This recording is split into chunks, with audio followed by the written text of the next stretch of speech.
The road is a lonely place. For us truckers, it's our office, our home, and sometimes our nightmare. We see things out there in the endless miles of asphalt that city folks wouldn't believe. Things you can't explain, things you don't want to. Explain. These aren't campfire tales. They're the whispers shared over crackling CB radios, the stories told in hushed tones at Greasy Spoon diners at 3 a.m. These are the encounters that stick with you, the memories that make you check your mirrors. One more time and push a little harder on the gas. What follows are 12 accounts from the dark side of the highway. Story 1. My name is Frank Morrison. For the better part of 30 years, I've made my living behind the wheel of an 18-wheeler. It's an honest life, if a lonely one. You see more of this country through a bug-spattered windshield than most people will in a lifetime of vacations.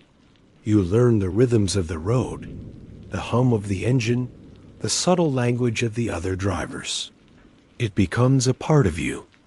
The endless miles of asphalt, the greasy spoons with surprisingly good coffee, the sunrises over desert mesas, and the sunsets that bleed into forested hills.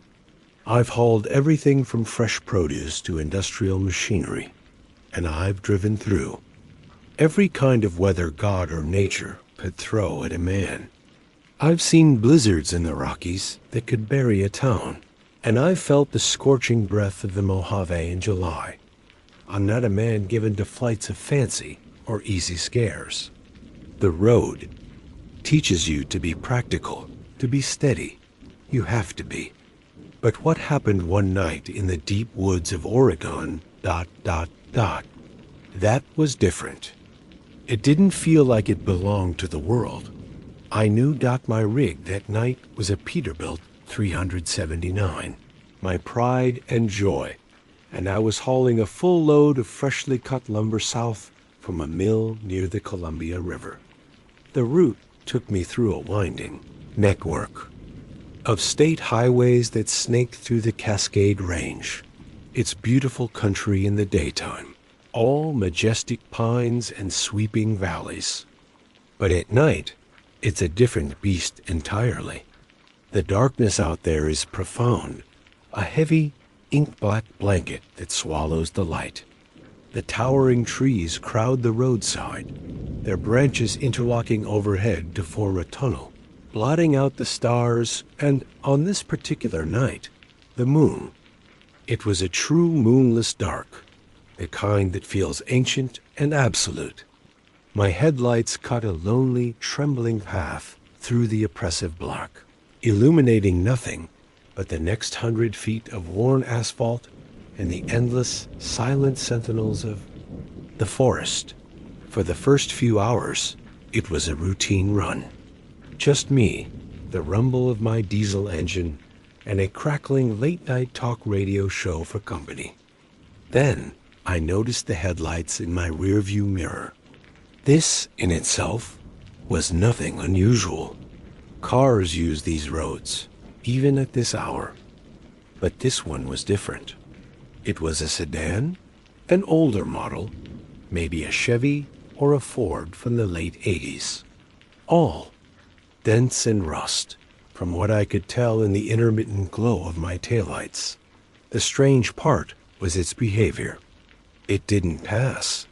I was maintaining a steady 50 miles per hour, a safe speed for the curves. The sedan pulled up behind me and just stayed there, maybe 2 car lengths off my bumper. For the first 20 minutes, I chalked it up to a cautious driver, someone maybe unfamiliar with the road. But as the miles wore on, my annoyance started to curdle into a quiet unease. The car was glued to my position. I couldn't get a clear look at the person behind the wheel. The angle was wrong, and the darkness inside their car was as total as the forest around us. All I could make out was a vague, still silhouette, a shape in the shape of a person, testing a theory, I eased my foot off the accelerator, letting my speed drop to 45. The sedan behind me slowed in perfect sync, maintaining its exact distance. A knot of irritation tightened in my gut. I sped up again, pushing it to 55, the engine's growl deepening. The headlights behind me brightened as the car effortlessly kept pace. He sped up. I slowed down. He slowed down. It was a macabre dance on a deserted stage, and I was the unwilling lead. This wasn't caution. This was deliberate. This was a game, and I was the only other player. The radio host's voice, once a comforting drone, now seemed distant and frivolous. I clicked it off. The cab was suddenly filled with an intense silence, broken only by the sounds of my own truck. I became acutely aware of my own breathing. The feeling of being watched, of being targeted, prickled at the back of my neck. Why? What did this person want? Was it road rage over some perceived slight I couldn't even remember? Or was it something worse? The isolation of the road, once a source of peace, now felt like a trap. No gas stations, no houses with lights on, nothing but miles of darkness in every direction. Just my rig and the silent, shadowing car. After nearly an hour of this unnerving, pas de deux, I'd had enough. My patience had frayed completely, leaving behind a raw nerve of anger and a growing dread. I decided to send a clear message. I tapped my brakes, not hard enough to lock them up, but a quick, firm pulse to flash my brake lights and startle him. Back off, the gesture said. For a moment, it seemed to work. The sedan decelerated, giving me a little more space. But as it slowed, the driver's control seemed to falter. The car swerved slightly to the left, just for a second, moving into the path of its own high beams. And that's when I saw a dot. It was a split-second event, a fleeting image that burned itself onto my brain like a photographer's flash. As the car swerved, its own headlights shot forward and struck its rearview mirror at the perfect angle to reflect back at me. In that shard of reflected light, framed in the darkness, I saw the driver's face. He was looking directly into his own mirror, which meant he was looking directly at me. And he was grinning Dot. It wasn't a normal grin. It wasn't a smile of amusement or malice. It was a horrifying spectacle of anatomy, a grotesque distortion of human features. The grin was impossibly wide, stretching his mouth into a ghastly crescent that seemed to reach from ear to ear. It was filled with teeth, too many teeth. It felt like all of them stark white against the gloom. His eyes above the grin were just dark pits, but I felt with a certainty that chilled me to the bone, that they were fixed on me. It was the expression of a predator that knows the chase is over, that has its prey exactly where it wants. A wave of pure, ice-cold terror washed over me, so potent it felt like a physical blow. It wasn't just a shiver. It was a violent tremor that started in my soul and seized my entire body. The sweat on my brow turned instantly cold. The air in my lungs turned to glass. This wasn't a person playing a game. This was something else entirely. In that moment, all my years of experience, all my practiced calm, evaporated. I was no longer Frank Morrison, veteran trucker. I was prey. My hand, slick with sweat, slipped on the gear shift as I slammed my foot down on the accelerator. The Peterbilt roared, the engine screaming as I pushed it harder and faster than I should have on that treacherous road. I didn't dare look in my mirror. I couldn't risk seeing that grin again. Asterisk, the accelerator was jammed to the floor. The Peterbilt's powerful engine, normally a deep and steady rumble, was now a high-pitched scream of protest. The tachometer needle trembled in the red. I was pushing my rig, my home, my entire livelihood, far beyond its limits on a road that was unforgiving even at a sane speed. Every curve was a gamble, the immense weight of the lumber threatening to pull the trailer in two. A catastrophic skid. My knuckles were bone white as I gripped the steering wheel, my arms aching from the strain of keeping the behemoth on the narrow ribbon of asphalt. The smell of hot oil and overworked metal started to fill the cab, a scent I usually associated with trouble, but now it was the smell of survival. The forest was a black, rushing blur on either side, a solid wall of nothingness that seemed to want to close in and swallow me whole. My world had shrunk to the frantic, narrow cone of my headlights, and a horrifying image burned into the back of my eyes. The grin. That impossible, predatory grin. I couldn't stop seeing it. Every time I blinked, it was there, superimposed over the darkness. The stark white of the teeth, the unnatural stretch of the lips, the empty sockets of the eyes above it. It was a vision from a nightmare, a violation of the natural order of things. It wasn't human. My mind, usually so grounded in the practical realities of hauling freight, was struggling to process what I had seen. It searched for a rational explanation and came up empty. A mask? A trick of the light? But the certainty I felt in my gut, the primal terror that had hijacked my nervous system, dismissed those possibilities as childish wishes. I knew what I saw, and I knew it was hunting me. My eyes kept darting to the side mirrors against my will. I didn't want to look.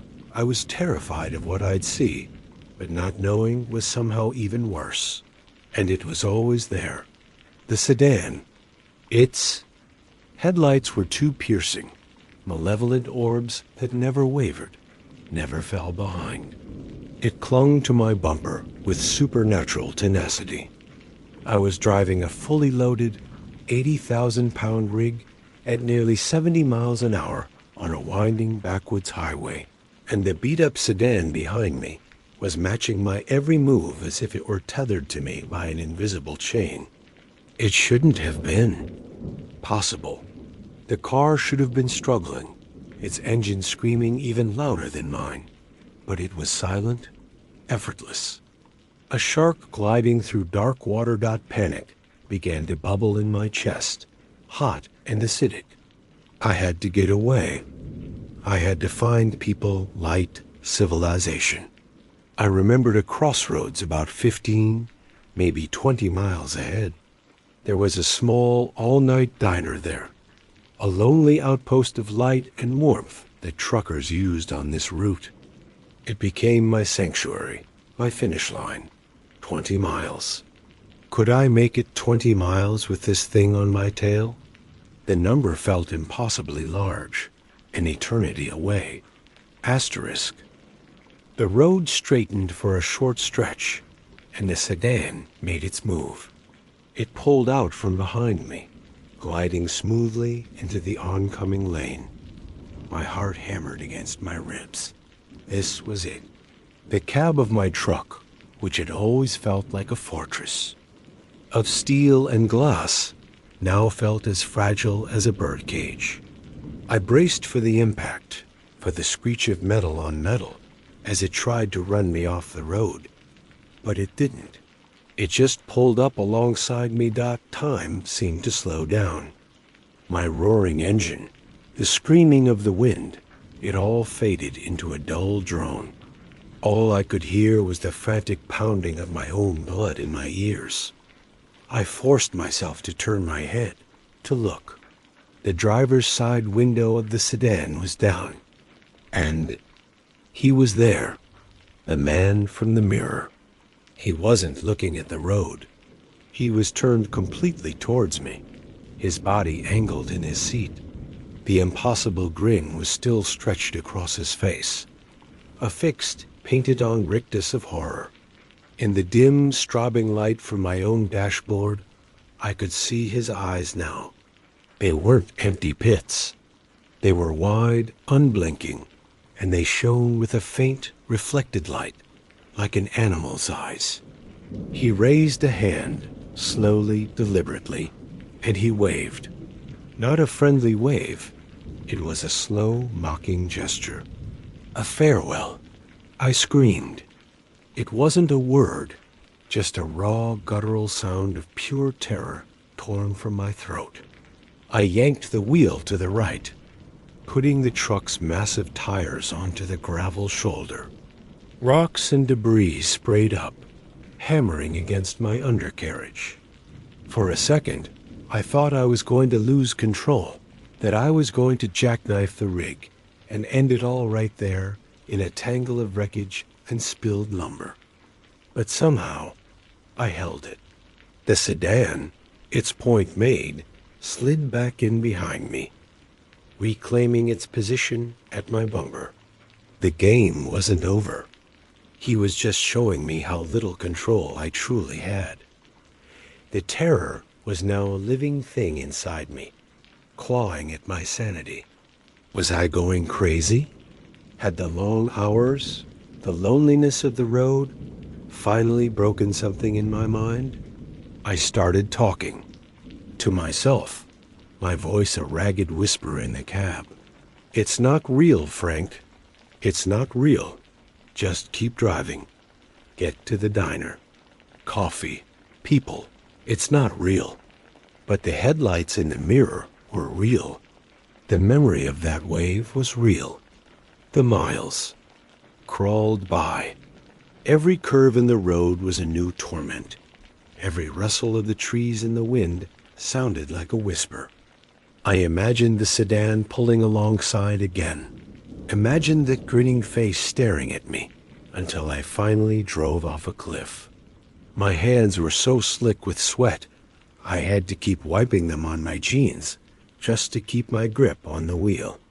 And then I saw it up ahead through the dense tunnel of trees, a faint, hazy glow, a light that wasn't from my truck or from the monster behind me at the crossroads.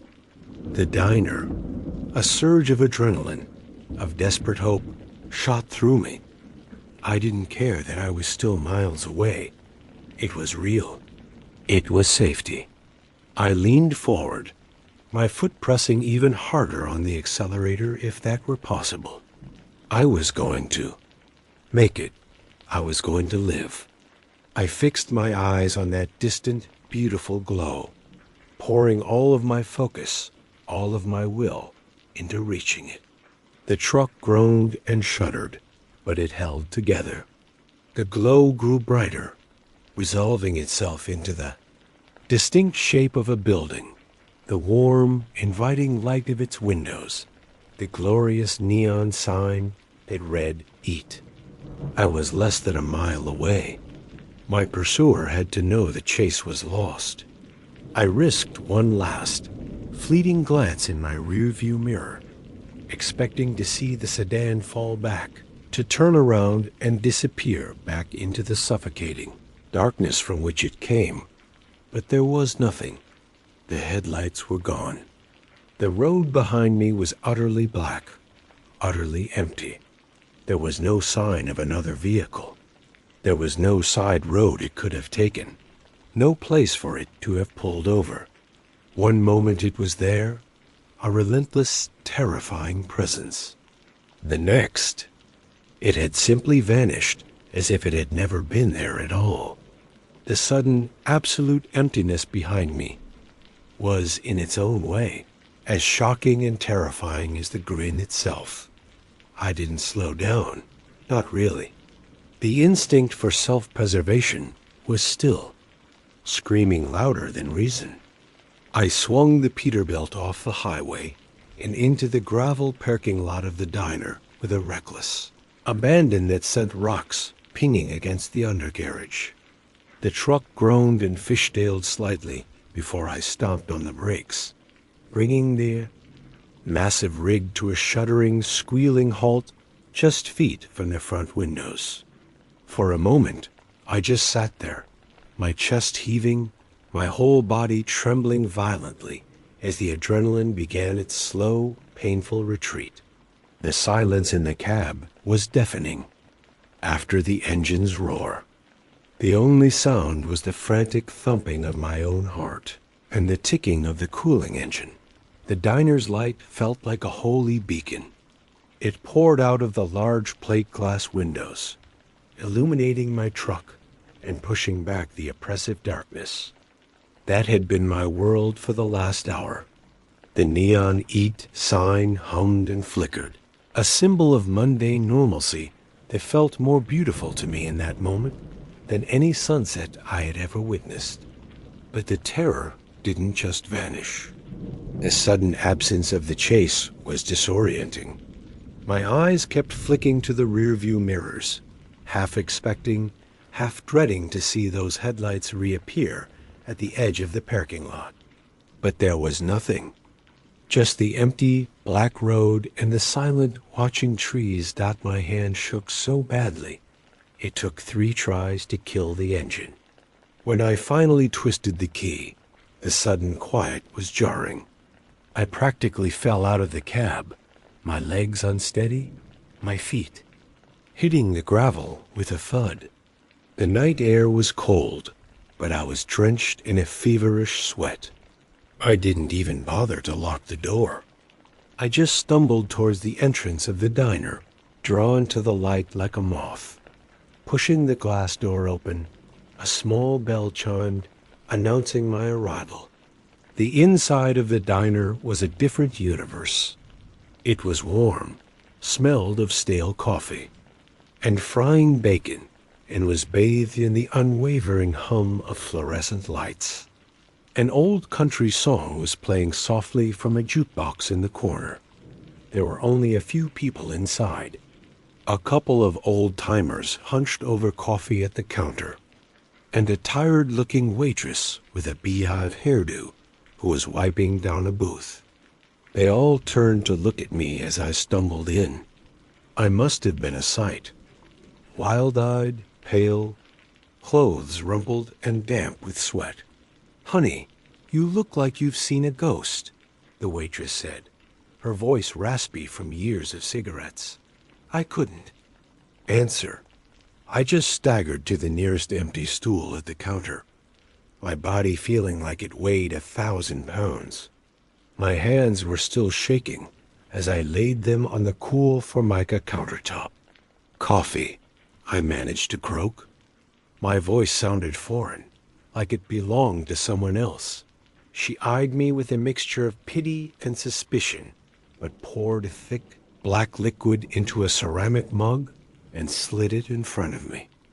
"Rough night on the road?" I tried to take a sip, but my hands were trembling too much. I had to grip the mug with both of them, just to bring it to my lips. The coffee was scalding hot, but I barely felt it. The heat was a grounding sensation, something real in a world that had just been ripped apart. How could I explain? How could I put words to the grinning abyss that had stared back at me from the driver's seat of that car? There was a car. It followed me. The driver smiled ... single quotes. It sounded like the ravings of a madman, a story told by someone who'd had one too many pills to stay awake ... "You okay, buddy?" One of the old-timers asked from a few stools down, his voice surprisingly gentle. I just shook my head, staring into my coffee cup. "Did you ... did you see a car pull in behind me? An old sedan?" My voice was a desperate whisper. He and his friend both shook their heads. "Nope," the man said. "Ain't seen another car on that highway for the better part of an hour. Just you." His words hit me harder than the sight of the grin. No one else saw it. It was there, and then it wasn't. It had vanished into thin air, leaving no trace, no proof. Just me and the terror it had left behind. Was I crazy? Was that it? Had the loneliness of the long haul finally cracked my sanity? I wanted to believe it. God, I wanted to believe I was crazy. A hallucination would be terrifying, but it would be mine. It would be a product of a faulty mind. The alternative, that the thing in the car was real, that it existed in the world alongside diners and coffee and country music. That was a thought my mind couldn't bear. I stayed in that diner until the sun came up. I drank countless cups of coffee, each one doing nothing to calm the frantic energy thrumming through my veins. I sat there and watched as the sky outside slowly bled from inky black to a bruised purple, and then finally to a pale, watery gray. The first rays of sunlight that cut through the windows didn't bring the relief I had prayed for. They only illuminated a world that now looked different. The trees outside the window were no longer just trees. They were hiding places. The darkness of the shadows seemed deeper, more menacing. The ordinary world had become a thin veneer, and I had seen the terrifying reality that lurked just beneath it. Asterisk. I eventually paid for my coffee, leaving a $20 bill on the counter, and walked back out to my truck. The morning was cold and crisp. My Peterbilt, my fortress, looked just the same, but it felt violated. I did a full walk around my heart pounding, looking for any sign of contact. A scratch, a dent, anything to prove it had been real. There was nothing. It was pristine, apart from the dust and grime of the road. It was as if the entire chase had happened in another dimension. Never drove that route at night again. In the 30 years I've been on the road, that was the only time I ever refused a dispatch. I sold the Peterbilt a few years later. I just couldn't shake the feeling, the memory of that night. I drive a newer rig now, with all the modern comforts. But it doesn't matter. I'm a different man. The easy confidence, the quiet peace I used to find on the open road, is gone. Every time a car gets too close behind me at night, my hands get slick with sweat and my heart begins to race. Every time I catch a reflection in a window at the wrong angle, I brace myself for what I might see. I never saw the car or the driver again. I have no explanation for what happened. Maybe it was a ghost. Maybe it was something worse. Or maybe, just maybe, I looked into the abyss, and for a terrifying, unforgettable moment, it looked back and gave me a great, big, welcoming grin. Asterisk. Story 2. My name is Dale Mitchell. For 15 years, the rhythmic hum of a Cummins diesel engine and the sight of endless asphalt ribboning out before me has been the defining soundtrack and scenery of my life. It's a solitary existence, this life of a long-haul trucker, but it has a purity to it that most 9-to-5ers will never understand. You're the captain of your own ship, a 40-ton beast of steel and chrome, navigating the concrete rivers of America. There's a code, an unspoken brotherhood on the CB waves, but when it comes down to it, it's just you, your rig, and the white line fever that sets in somewhere around the 3rd consecutive night of driving. This particular run was no different, yet it felt heavier somehow. I was hauling a full load of California-produced lettuce, strawberries, avocados, the kind of stuff that spoils if you look at it wrong. The destination was a distribution center in Nevada, a straight shot through some of the most desolate and unforgiving territory. this country has to offer. The desert at night is a different world. The oppressive heat of the day gives way to a profound, chilling emptiness. The landscape transforms into a canvas of muted grays and deep blacks, with the silhouettes of distant, jagged mountains looking like the teeth of some great sleeping beast against a star-dusted sky. Was on hour 10 of a 14-hour push, and the fatigue was no longer just a nagging presence in the back of my mind. It was a physical weight. It settled in my bones, a deep, resonant ache that no amount of shifting in my air ride seat could alleviate. My eyelids felt like they had lead weights attached, and the hypnotic drone of the engine was becoming a dangerous lullaby. The white lines on the road, usually my steady guides, began to blur and dance, morphing into strange, fleeting patterns in my peripheral vision. This was the dangerous zone, the place where good truckers made bad decisions. I'd chugged the last of my lukewarm coffee an hour ago, and the thermos was now as empty as the landscape around me. I was fighting it. I truly was. I had the windows down, letting the cold desert air whip my face. I was blasting a classic rock station. It was more static than music. Anything to create a jarring sensory input to cut through the fog. I slapped my own cheeks, hard, the sting, a temporary jolt of adrenaline. But the exhaustion was a persistent tide, relentlessly pulling me under. My thoughts grew sluggish, and my focus began to drift from the road to the sheer absurdity of it all hauling fragile. Green life through a dead, barren wasteland dot. It was in this state of semi-delirium that I first saw the sign. It wasn't. A gradual appearance. One moment, there was nothing but the vast, inky blackness of the desert stretching to the horizon. The next, a soft, warm glow materialized on the right side of the road, about a mile ahead. As I drew closer, the glow resolved itself into a large, old-fashioned neon sign. The letters were a mix of buttery yellow and a soft, inviting pink. A few of them flickered erratically, buzzing in a way that spoke of age and character, not disrepair. The sign read, "The Oasis 24-hour rest stop. Food, fuel, rest." Relief washed over me so intensely, it felt like a physical wave, pushing the fatigue back for a moment. An oasis. The name was perfect. It was exactly what I needed. A haven in this godforsaken emptiness. I hadn't seen another pair of headlights for at least 2 hours, and I didn't recall any rest stops being marked on my route map for this stretch of I-80.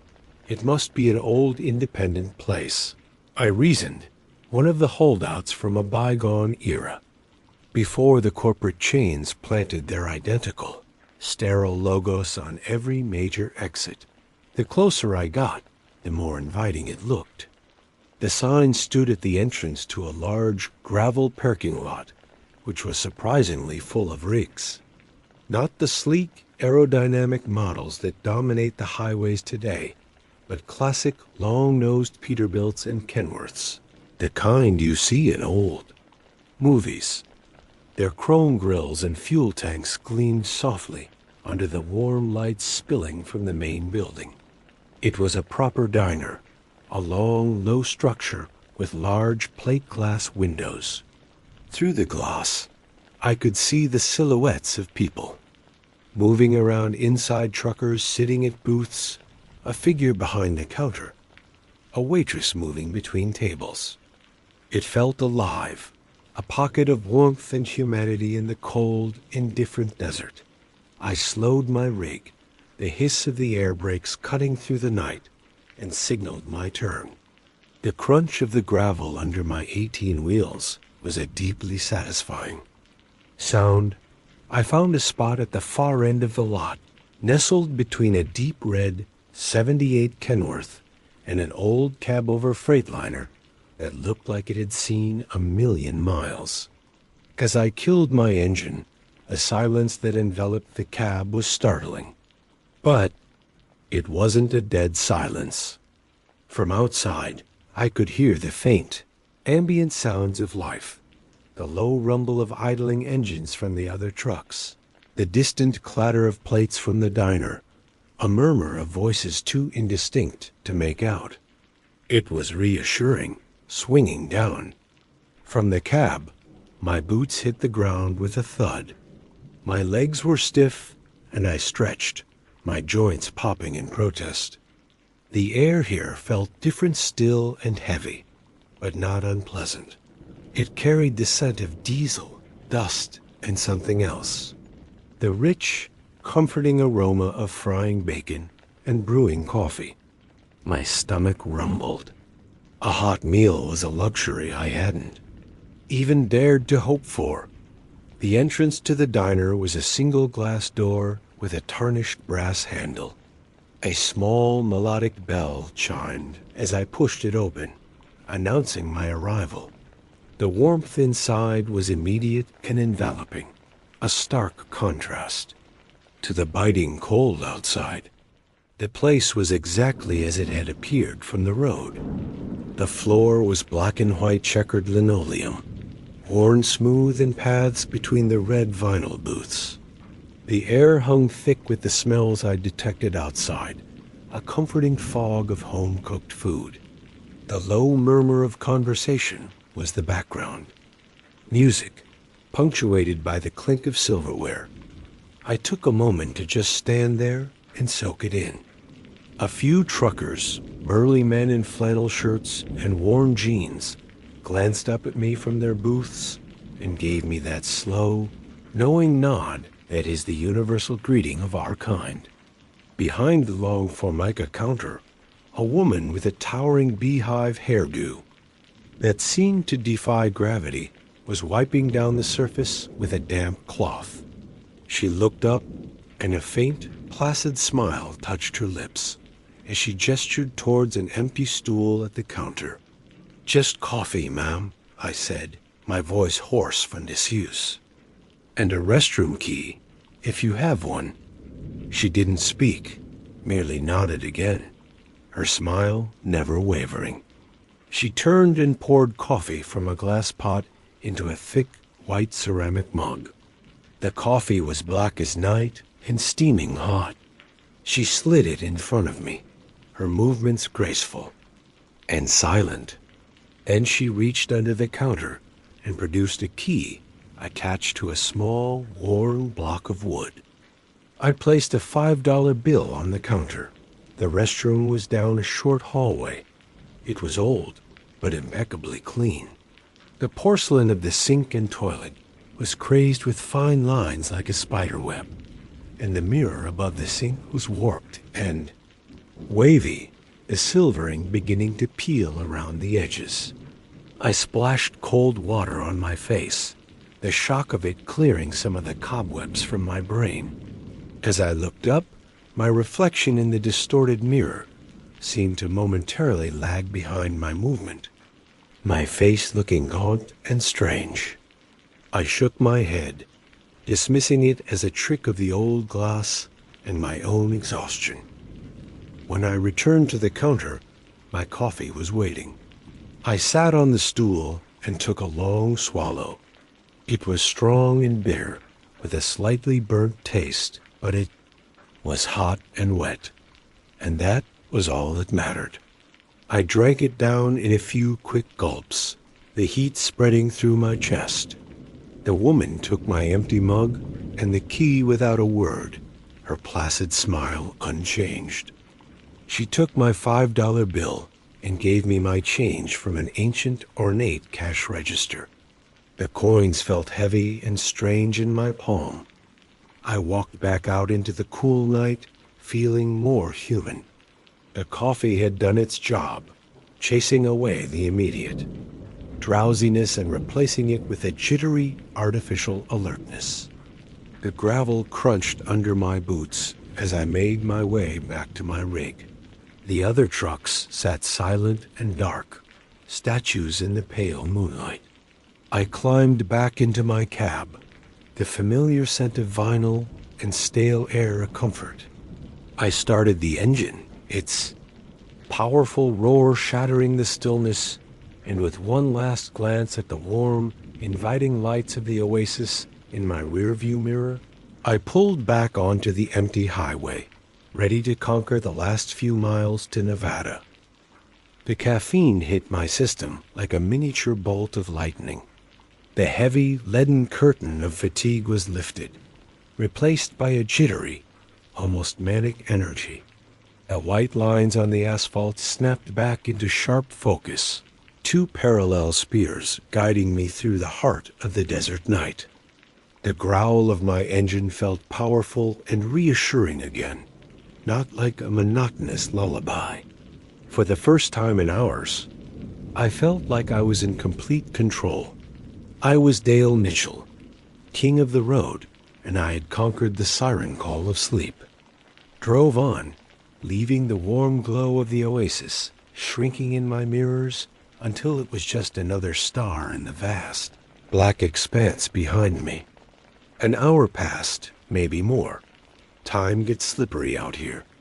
The artificial alertness from the coffee began to wane, the edges of that sharp focus starting to soften and blur. The silence in the cab, once a companion, started to feel oppressive. To keep the encroaching drowsiness at bay, I reached for the CB radio handset, its cool plastic a familiar weight in my hand. Breaker 19, how's it looking out there tonight? I said into the mic, my voice still a little rough. This is the Midnight Rider, eastbound on 80, just past a little slice of heaven, about 30 miles back.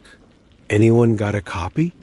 The radio crackled back with static, a sound as comforting and familiar as a crackling campfire. Then, a voice. Cut through, clear and steady. You got a copy, Midnight Rider. This here's O.L. Ironhide. That's a big 10-4. The road's clear and the bears are all asleep in their dens. You watch yourself out there. The easy camaraderie of the airwaves was a welcome ball. Appreciate that, Ironhide. Good to hear a friendly voice. Just stopped at a little 24-hour joint called the Oasis. Saved my bacon, I tell you. Best cup of stale coffee this side of the Mississippi. There was a pause. It wasn't the usual momentary delay of radio transmission. It was a beat of dead, heavy silence that stretched just a little too long. The static itself seemed to hold its breath. When Ironhide finally spoke again, the easygoing tone was gone, replaced by something else. Caution. Confusion. Come again on that location, Midnight? Rider? The Oasis, you said? That's the one, I replied, a little chuckle in my voice. Can't miss it. Big old school neon sign. Looked like a full house tonight. Lot of classic iron in the parking lot. I felt a strange need to validate my experience. To describe it in detail. Place looked like it was pulled right out of the 70s. Even had a waitress with a beehive hairdo. Clean as a whistle, though. The silence that followed this time was even longer, deeper. It stretched for a full 10 seconds, an eternity. On the radio? I was about to ask if he was still there when his voice crackled back, low and serious, stripped of all its earlier warmth. Buddy, where exactly did you say you were? I told you on I-80 eastbound. Just hit mile marker 94. The place was back around marker 60, maybe 62. Mile marker 62 ... Ironhide repeated the words slowly, as if tasting them and finding them sour. Midnight Rider, Dale. I don't know who's pulling your leg, but you need to listen to me. There ain't no rest stop on that stretch of road. I laughed, a short, sharp bark. What are you talking about, Ironhide? I was just there. I drank the coffee. It was terrible, but it was hot. I used the restroom. The place is real. No, son. The voice on the other end was firm, unwavering, with a chilling note of pity. It's not. I've been running this route for 35 years. I know every pothole, every crossroad, every ghost on this highway. There was a place there, a long time ago, called the Oasis. The jittery energy inside me suddenly turned cold. A knot of ice formed in the pit of my stomach. Was? What do you mean, was? I mean, it hasn't been there for 20 years, Ironhide said, his voice dropping even lower, almost to a whisper. Not since it burned down, burned right to the ground one night. A real tragedy. The cab of my truck, my safe haven, my kingdom, suddenly felt like a very small, very cold box. The desert outside the windows no longer looked empty. It looked watchful. Burned down? No, that can't be right. The place was bustling. The lights were on. I saw people. The story goes, Ironhide continued, his voice taking on a sad, storytelling cadence, that the family who owned it, a man, his wife, and their 2 kids, they lived in an apartment above the diner. The fire started in the kitchen late one night. A grease fire, they think. It went up so fast, nobody stood a chance. They never got out. The details from my visit began to flash in my mind, replaying themselves through a new, horrifying filter. The silent woman with the placid, unmoving smile. The way none of the other patrons spoke, or even seemed to move much, just sitting there like faded photographs. The heavy, strange-feeling coins she'd given me as change. The warped mirror in the bathroom, and my own gaunt, lagging reflection. My heart began to hammer against my ribs, a frantic drumbeat against the steady drone of the engine. I don't understand, I stammered into the handset, my own voice sounding alien to me. The trucks ... there was a whole lot full of rigs. What kind of rigs? Ironhide asked gently. Old ones, I whispered. Classic Peterbilts, Kenworths, a cab-over freightliner. Yeah, Ironhide sighed, a sound heavy with sorrow and years of telling this story. That's what they say, the old-timers. They say on some nights, when a driver is tired enough, lost enough, the place comes back. The lights come on. And all. The trucks that were parked there that night. They come back too, waiting for drivers who never came out of the fire. I almost drove off the road. My hands clenched the steering wheel, my knuckles white. My breath was coming in ragged, shallow gasps. It was a prank. It had to be a prank. A ghost story told to greenhorns to spook them on a lonely stretch of highway. But the conviction in Ironhide's voice was absolute. It was the sound of a man telling a truth he'd known for decades. You're lying, I said, but the words had no force behind them. They were a weak defense against a truth that was beginning to feel terrifyingly real. I wish I was son. I truly do, he said. Listen to me. Just keep driving. Don't look back. Put your foot down and don't stop till you see the lights of Reno. You understand me? Don't. Look back. The radio clicked off, leaving me in a silence that was now 1,000 times more terrifying than it had been before. The cab was filled with a roaring in my ears. I could still smell the faint phantom scent of that burnt coffee. I could feel the ghostly weight of those old coins in my pocket. Had I imagined it all? Was I so tired that my mind had built an entire detailed hallucination from a local legend I'd never even heard? But I had the memory, the crunch of the gravel, the chime of the bell on the door, the blank, smiling face of the woman behind, the counter. It was too real, too detailed to be a dream dot, the need to know, the absolute, burning necessity of it, overwhelmed every instinct of self-preservation. Ironhide's warning echoed in my head, but a stronger, more powerful urge was taking hold. I couldn't just drive on. I couldn't spend the rest of my life wondering if I was crazy or if I had spent 10 minutes in a diner full of ghosts. My hands, acting of their own accord, moved with a terrifying purpose.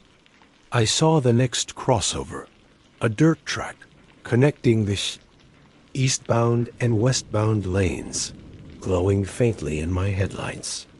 Without allowing myself a second to think, to reconsider, I slowed the massive rig and began the wide, clumsy turn. The trailer groaned in protest. My heart was a cold, hard stone. In my chest, I was going back. I had to see it with my own eyes. I had to know what was waiting for me at mile marker 62.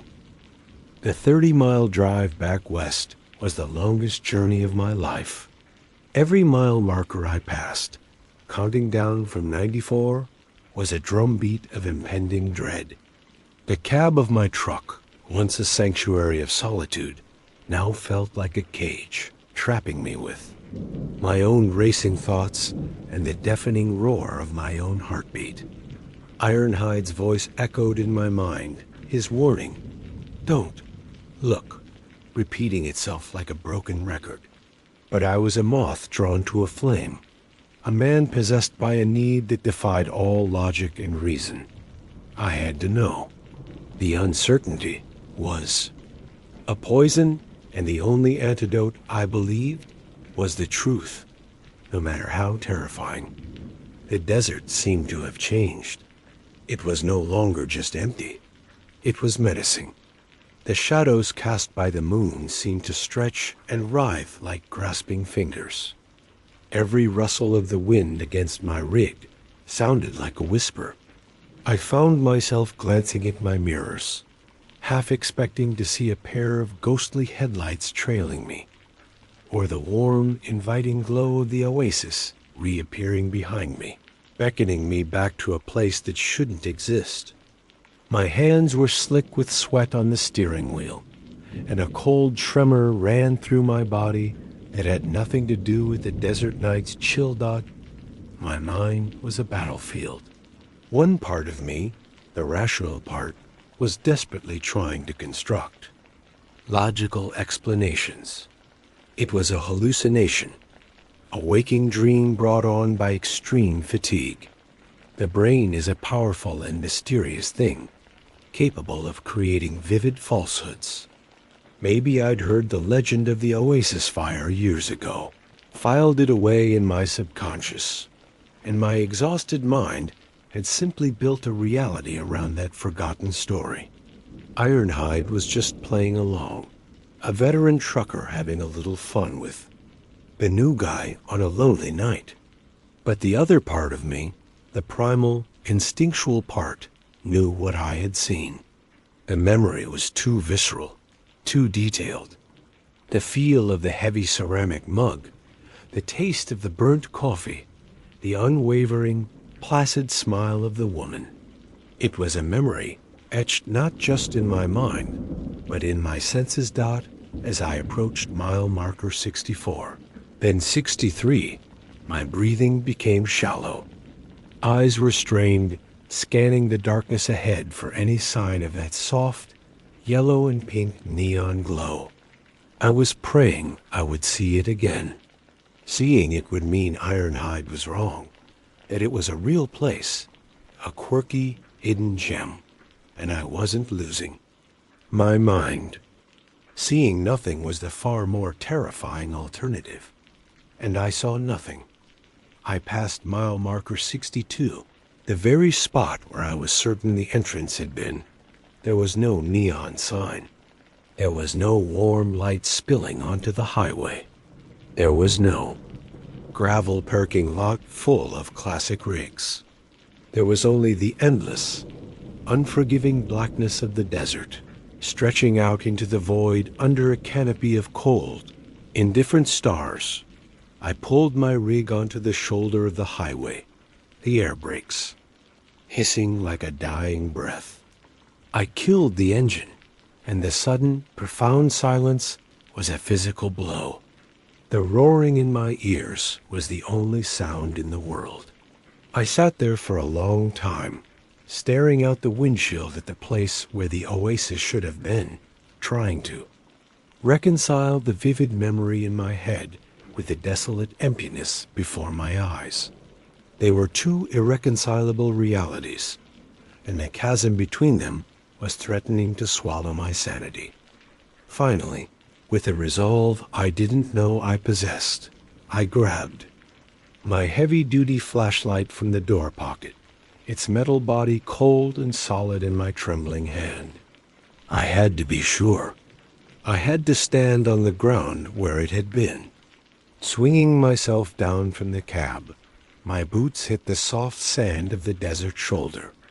The air was frigid, and I could see my own breath pluming in the beam of my flashlight. I walked toward the spot. The beam of my flashlight cut a nervous, bouncing path through the darkness. For a moment, all I saw was sand and sagebrush. My heart sank with a confusing mix of relief and disappointment. It was a dream. I was just tired Dot, but then my foot hit something hard, something that wasn't rock or sand. I stumbled, catching myself before I fell. I pointed the flashlight down. At my feet, it was a slab of concrete, dark and stained, nearly swallowed by the desert sands. My blood ran cold. I swept the beam of light across the ground, and the horrifying truth revealed itself piece by piece. Dot, it was a foundation. A large rectangular concrete slab, cracked and blackened, outlining the exact shape and size of the diner I had been in. Just hours before, the ground was littered with debris, half buried in the sand-charred pieces of wood, twisted and melted metal, fragments of what might have been glass, now smooth and dark like obsidian from years of exposure to the elements. The air here was heavy with a faint phantom smell of old smoke and ash, a smell that clung to the back of my throat. I walked the perimeter of the foundation, my flashlight beam shaking uncontrollably. This was where the counter had been.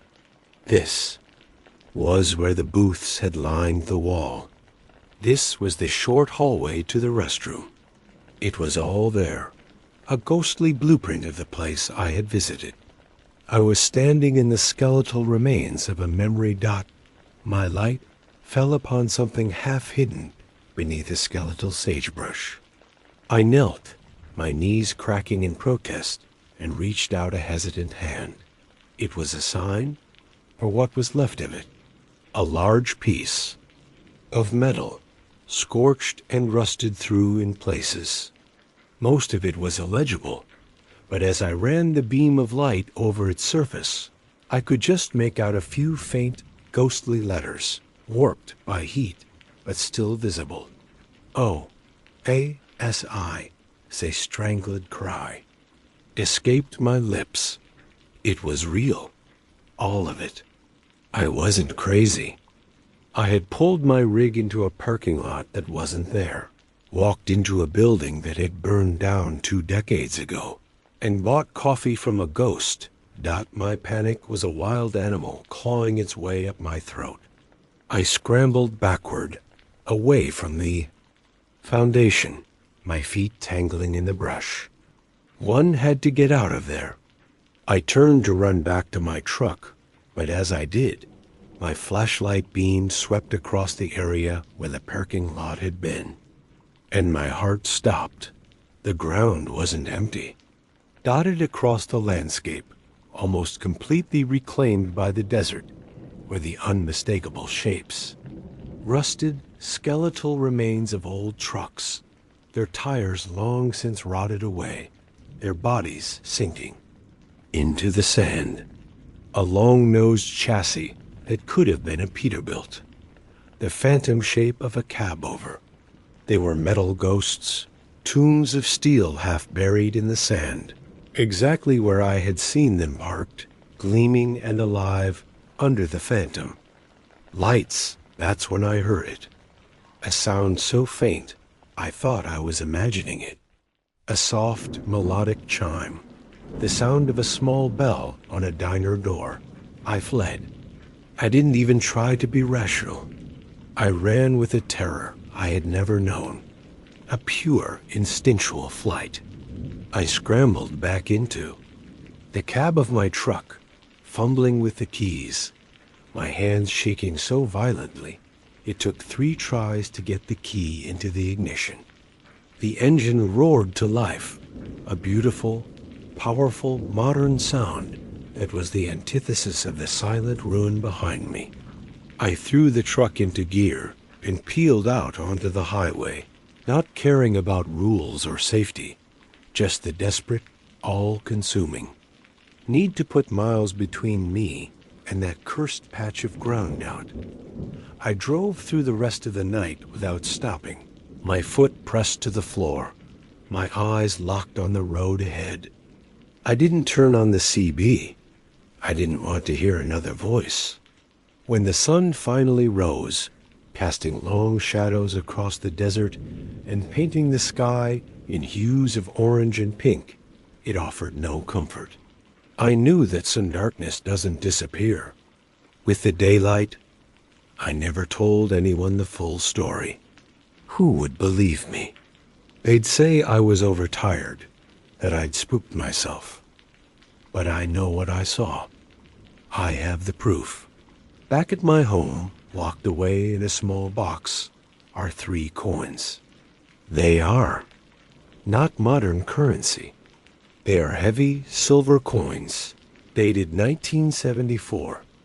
The change the silent woman at the counter of the Oasis gave me from my $5 bill. Sometimes, late at night, I take them out. They feel cold in my hand, and I remember the taste of burnt coffee, and the silence of a diner full of ghosts, waiting forever on a lonely stretch of road in the heart of the American desert. I don't run that route anymore. I never will. Story 3. My name is Marcus, and for the better part of 25 years, my home has been a steel box on 18 wheels. I'm a long-haul trucker, a road warrior, as some of the younger guys like to call themselves. For me, it's just a job. A life. You see things out here on the endless ribbons of asphalt that connect the cities people actually live in. You see sunrises that could make a poet weep and sunsets that burn the sky down.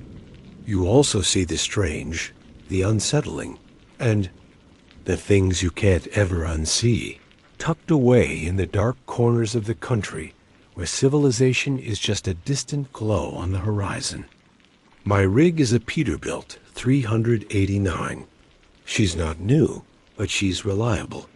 I've customized the sleeper cab over the years to be my own little sanctuary. A comfortable mattress, a small fridge, a microwave, and a surprisingly decent sound system.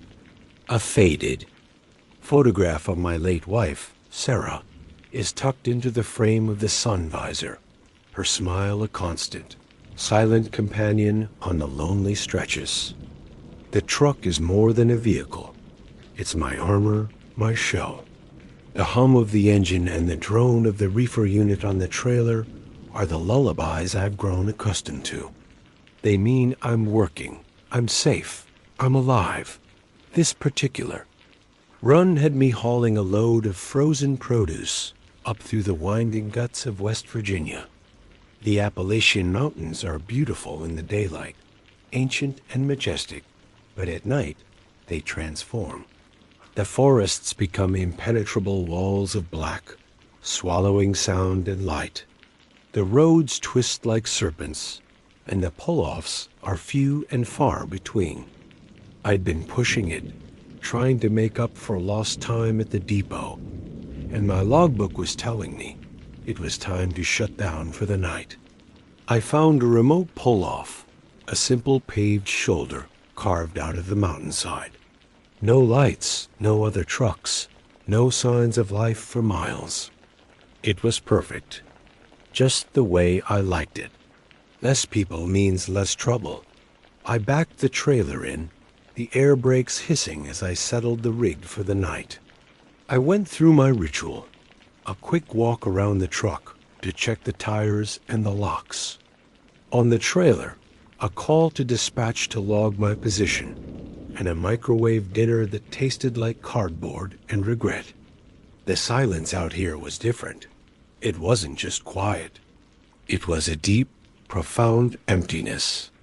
The only sound was the steady, low-frequency thrum of my reefer unit, a familiar heartbeat in the oppressive dark. I climbed into the sleeper, locked the doors from the inside, and drew the thick curtain that separated the cab from my sleeping quarters.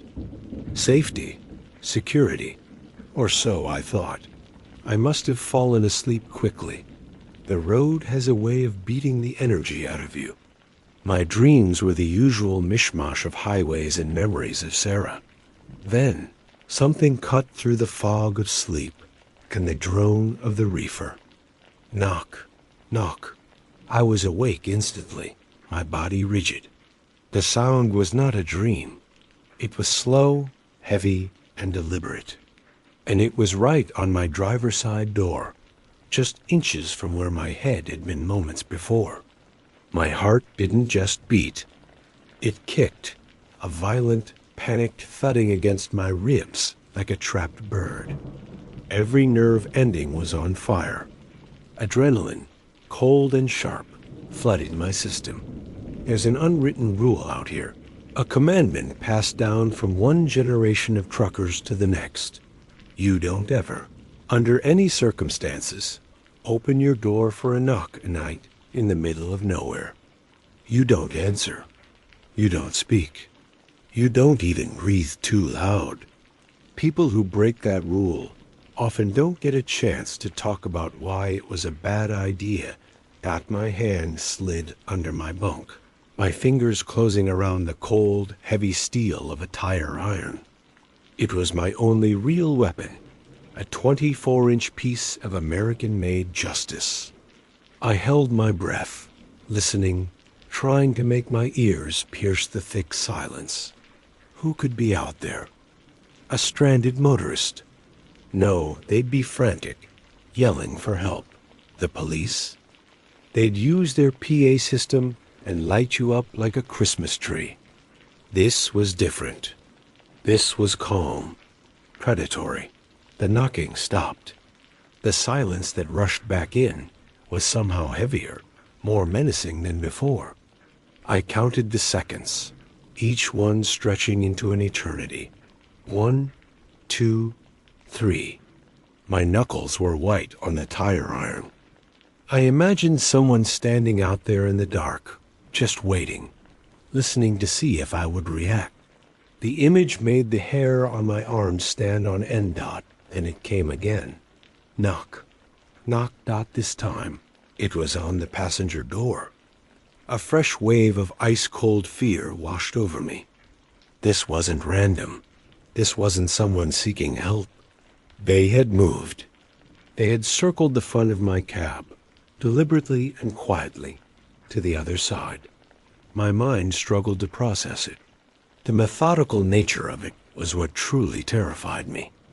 I crept from my bunk, my bare feet silent on the floor mat. I put my eye to the peephole on the passenger door, a tiny fisheye lens that gave me a distorted view of the world outside. Nothing. Just the empty stretch of asphalt, stark and pale under the glow of my truck's security light. There was no one there, no person, no vehicle, No animal. I could see 20 feet in every direction. The space was utterly, completely empty. Yet I had heard the knock, as clearly as I could hear my own ragged breathing. This went on for what? Felt like an eternity, but the clock on my dash told me it was just over an hour. The knocking became a form of torture. It moved around the truck in a slow, calculated pattern. Driver's door, passenger door. Then, a new sound, a duller thud on the fiberglass wall of the sleeper cab itself, right behind my head. Then the back of the cab. Then it moved further back, a hollow thump, thump, thump on the side of the refrigerated trailer. I never saw a soul. I scanned the mirrors. I peered through the peepholes until my eyes burned, but I saw nothing move. There were no footprints. In the thin layer of gravel, no shadows darting away from the light. There was only the sound and the feeling. It was a feeling of being watched, of being studied by something intelligent, patient, and utterly alien. The truck, my fortress of solitude and safety, no longer felt like armor. It felt like a trap, a tin can that someone or something was tapping on, trying to see what was inside. I didn't sleep another wink. I just sat there in the dark, clutching that tire iron, listening to the methodical knocking from an invisible hand, and praying for the first light of dawn. Dawn arrived not with a bang, but with a slow, agonizing crawl. The impenetrable black of the West Virginia forest bled into a muted gray, and the first faint hint of pale blue appeared on the eastern horizon. The moment the light began to change, the knocking stopped, just like that. The silence it left behind was absolute, but it was no longer menacing. It was just empty.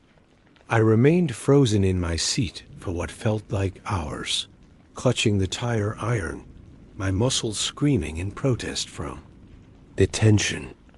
My eyes were gritty from lack of sleep, and my mind felt frayed, worn thin by a night of pure, undiluted terror.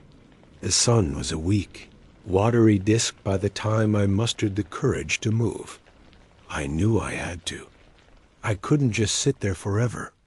And a part of me, the rational part that was desperately trying to reassert control, needed to see. I needed proof. I needed to inspect the truck in the daylight to either confirm my sanity or confront the evidence of what had happened.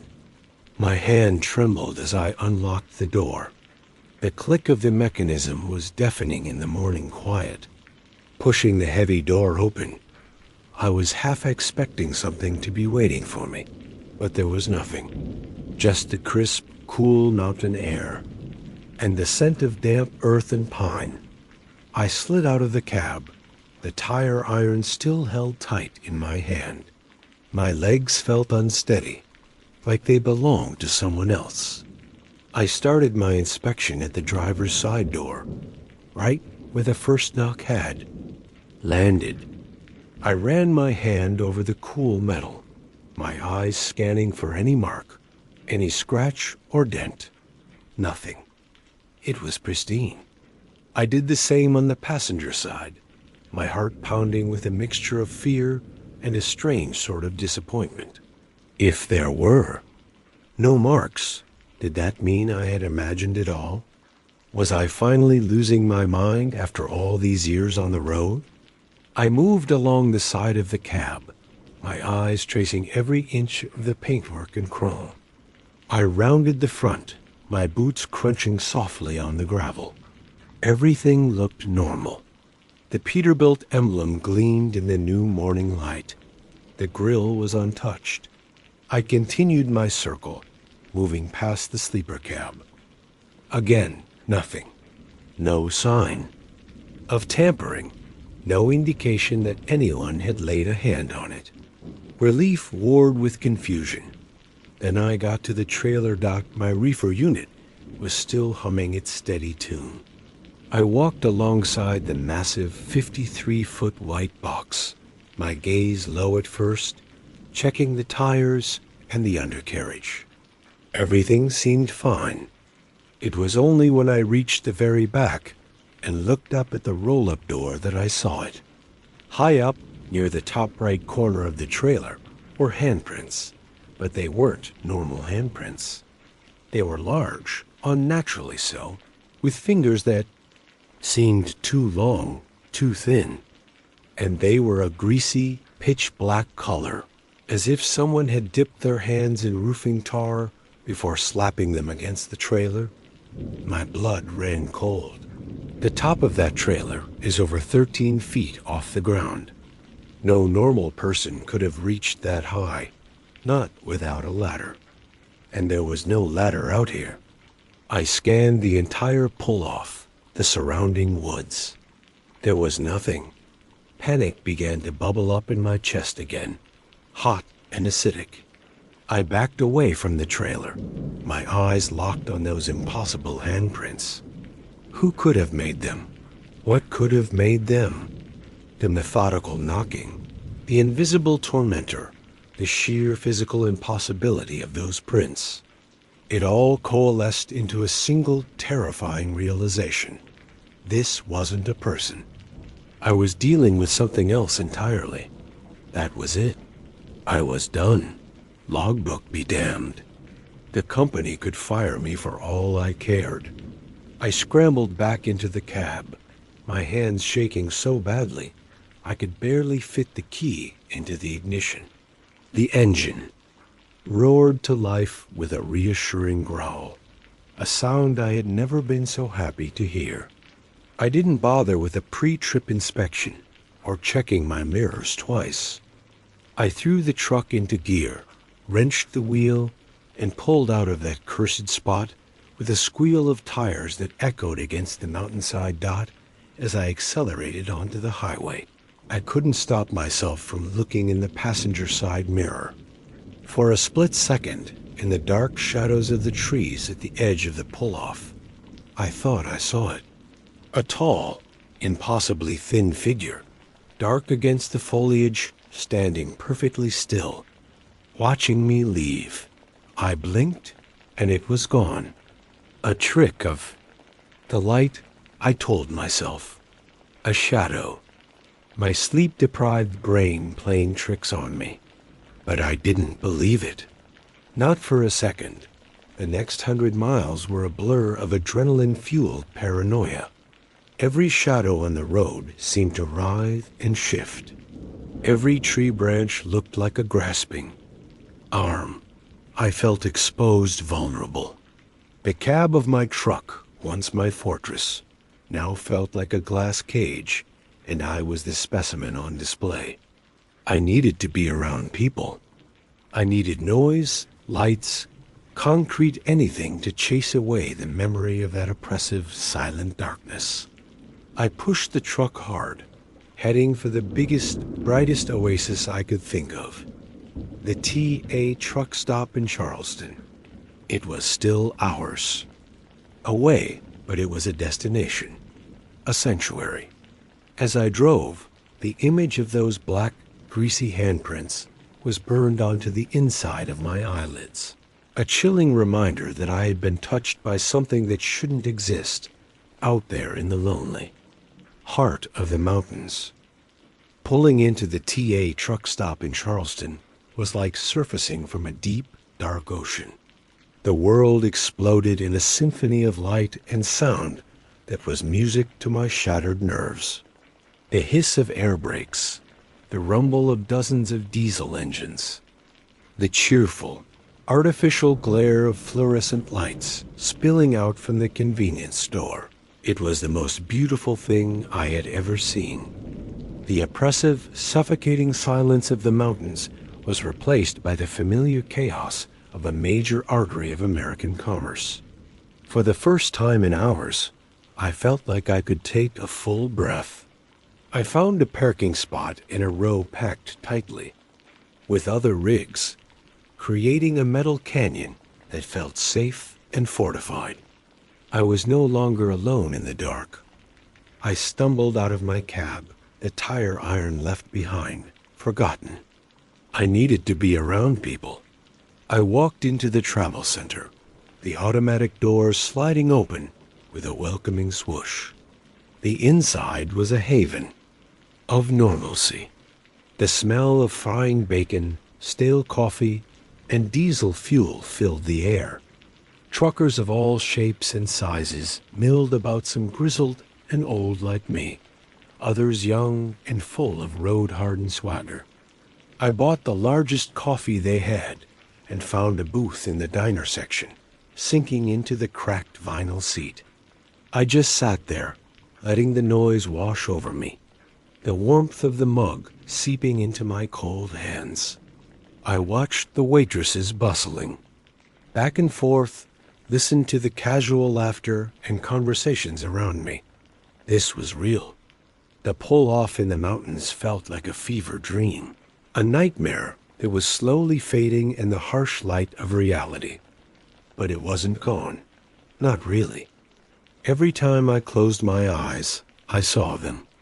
The greasy black handprints, the impossibly long fingers. I knew I couldn't just leave them there.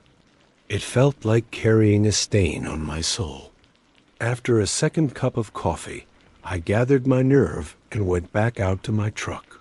I found a wash station at the far end of the lot, a kind with high pressure, hoses and long-handled brushes. Under the bright lights of the lot, the handprints seemed even more obscene. I could see the texture of them now, the whorls and ridges that were nothing like a human's. The black substance wasn't tar or grease. It had a strange, almost organic sheen to it, like the dried-up husk of some unknown fungus. I aimed the high pressure, nozzled at them, and squeezed the trigger. The water blasted against the trailer door, but the prints remained, mocking me. They wouldn't wash off. Frustrated and with a growing sense of dread, I grabbed the stiff-bristled brush and a bucket of hot, soapy water. I had to scrub, putting all my weight into it, scraping the brush back and forth until my arm ached. Slowly, reluctantly, the black residue began to break apart, smearing before finally dissolving into nothing. As I rinsed the last trace away, a profound chill went through me that had nothing to do with the night air. It felt like I had just cleaned up after a predator had marked its territory. Having trouble with road grime? A voice rasped from behind me. I jumped, spinning around to see an old trucker leaning against the grill of the neighboring rig. He was ancient, with a face like a dried-up road map and eyes that had seen 1,000,000 miles of highway. He held steaming mug in his hands. Something like that, I mumbled, my heart still hammering dot. He took a slow sip of his coffee, his eyes fixed on the spot I had just scrubbed clean. Saw you pull in. You looked like you'd seen a ghost. He took another look at my trailer. West Virginia? He asked, his voice low. I just stared at him, unable to form words. How could he possibly know? Some things out there in those hills, they like to play, he continued, his gaze drifting towards the dark highway. They get bored. They see a truck all alone, and they get curious. Tap, tap, tap. They want to see what's inside the can. Every word he spoke landed, like a punch to my gut. He knew. He was describing my night with terrifying accuracy. They call it the Watcher of the Woods. Some do. Other names, older names, too. Not a ghost, not an animal, something else. It's tall, they say thin, and it leaves marks. Black marks you. Can't never quite scrub clean. Not really. He looked me dead in the eye, and I saw a flicker of a shared, terrible understanding. It touched your rig, didn't it? Marked you. I could only nod, my throat tight. "You were smart to run," he said, pushing himself off the grill. "Some fellas aren't so smart. Some fellas open the door." He let that hang in the air for a moment before turning to leave. "You stay. In the light from now on, driver, stick to the big lots. It's less likely to come calling when there are lots of lights, lots of people. It don't like the noise." He walked away without another word, disappearing between the rows of sleeping trucks, leaving me alone with my scrubbed clean trailer and the horrifying validation of my experience. I never hauled through West Virginia at night again. I broke. Routes took longer detours, whatever it took. I sold the Peterbilt a year later. I just couldn't shake the feeling that it was marked, that the memory was soaked into the very steel of the frame. I drive a different truck now, but the fear never left me. The open road, my home for a quarter of a century, no longer feels like a place of freedom. It feels like a vast, dark ocean, and I know what monsters lurk in its depths. I still sleep, with a tire iron by my bunk, but I know it's useless. And sometimes, on the quietest nights, when the only sound is the hum of my engine, I think I can still hear it. A faint, distant echo carried on the wind. Asterisk story 4, call me Rick. It's not the name my mother gave me, but it's the one that's stuck, etched into the grime and glory of nearly 3 decades spent on the American blacktop. Most folks these days see a truck driver and think of a simple life, a throwback to a bygone era. They don't see the solitude that gnaws at you, the razor-thin line between focus and fatigue, or the strange, unseen things that haunt the lonely highways when the world is asleep. For me, driving isn't just a job. It's a rhythm, a way of breathing. The low thrum of the diesel engine is my heartbeat, the endless ribbon of road. My lifeline. My rig is a 2004 Peterbilt 379, a long-nosed beast painted in a deep, defiant crimson that I call Big Red. She's more than just a machine. She's my office, my diner, my bedroom, and on nights when the darkness presses in too close, my fortress. Over the years, I've customized every inch of her. The gear shift knob is a polished oak ball that fits my palm perfectly. The captain's chair is worn in all the right places, a leather throne that's molded itself to my frame.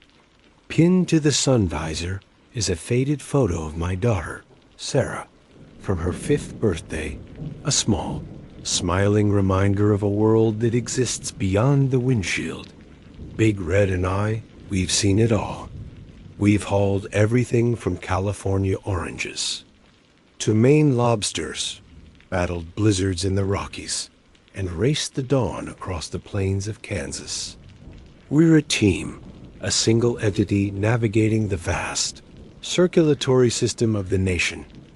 This particular run had me hauling a refrigerated trailer full of dairy from Wisconsin, destined for the grocery chains of Nevada. The route took me across I-80, through the heart of the Utah Salt Flats. If you've never been there, it's hard to describe. It's not just empty, it's a void. A vast, blindingly white expanse of salt crust stretching to a horizon it seems to bend and shimmer with unreality. During the day, the sun beats down so relentlessly that the ground itself seems to sweat, creating a heat haze that plays tricks on your eyes. The world dissolves into 2 simple elements, the stark black of the asphalt and the searing white of the salt.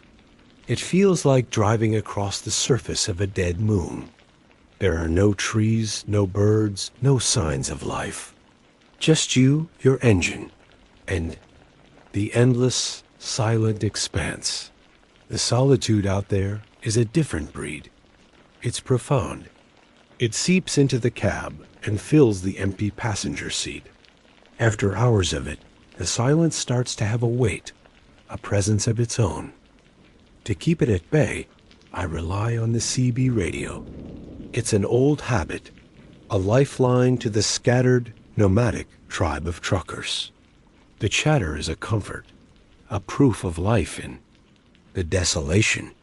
The squawks, the static, the coded language. Got a Smokey Bear at the 101-mile marker. What's your 20? It's a symphony of the road, Dot, as the sun began its slow descent, painting the western sky in bruised shades of orange. And purple, the loneliness was starting to win. The flats had swallowed the light, and the world outside my windows had become an impenetrable darkness, punctuated only by the twin beams of my headlights, cutting a path through nothing. I reached for the CB, flipping the power switch. The familiar hiss of static filled the cab. I started scanning the channels, my thumb turning the dial with practiced ease.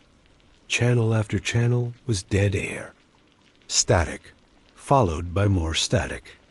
It was as if I was the last person on Earth. The emptiness of the landscape had finally infected the airwaves.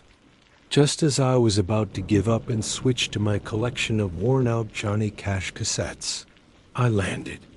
On Channel 19 Dot, the static vanished, replaced by a clarity that was itself unsettling.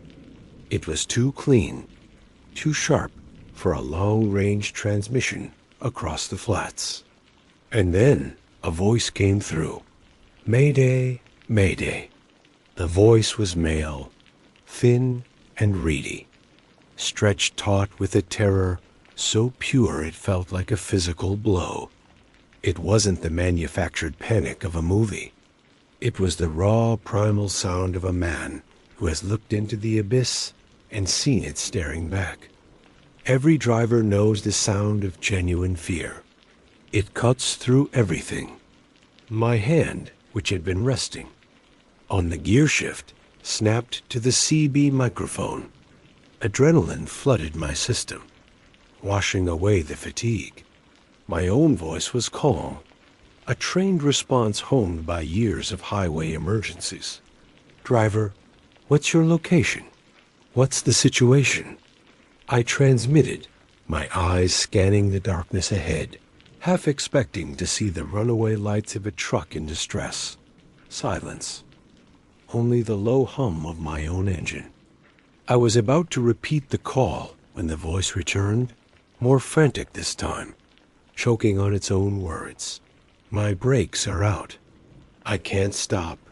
Oh God, please anyone. I'm coming in too fast. The words tumbled out in a desperate torrent. I could hear his ragged breathing, the high-pitched whine of an engine being pushed past its limits in the background. My knuckles were white on the microphone. Heavy hauler, you gotta give me a marker, a sign, anything. What's your 20? I pleaded into the mic. Talk to me, driver. We can work this out. Try to gear down. Find a runaway ramp. But he didn't seem to hear me. It was like he was broadcasting into the void, his pleas absorbed by the same oppressive darkness that surrounded me. Then he started describing his truck, his words punctuated by panicked sobs. She's a Peterbilt? A red Peterbilt, hauling dairy. A cold knot formed in my stomach. I glanced around my own cab, the familiar gauges. Glowing in the dark, the oak gear shift, the photo of Sarah. A coincidence. It had to be. Red Peterbilts are a dime a dozen. A lot of us haul refrigerated goods. I tried to push the thought away, to focus on the man, on the emergency. Rig number? The number is 734. God, help me. Number 734. My blood didn't just run cold. It turned to ice. It felt as if the engine had cut out, and the cab had been plunged into a sub-zero freezer. I couldn't breathe. My gaze shot to the little brass plate riveted to the dashboard, right below the speedometer. The plate was old, the numbers worn, but I knew what it said without even looking. I had polished it 100 times. Engraved on it was the vehicle identification and my company rig number 734. I dropped the microphone. It clattered to the floor, the sound unnaturally loud in this suddenly silent cab. I wasn't listening to a stranger's emergency anymore. I was listening to my own.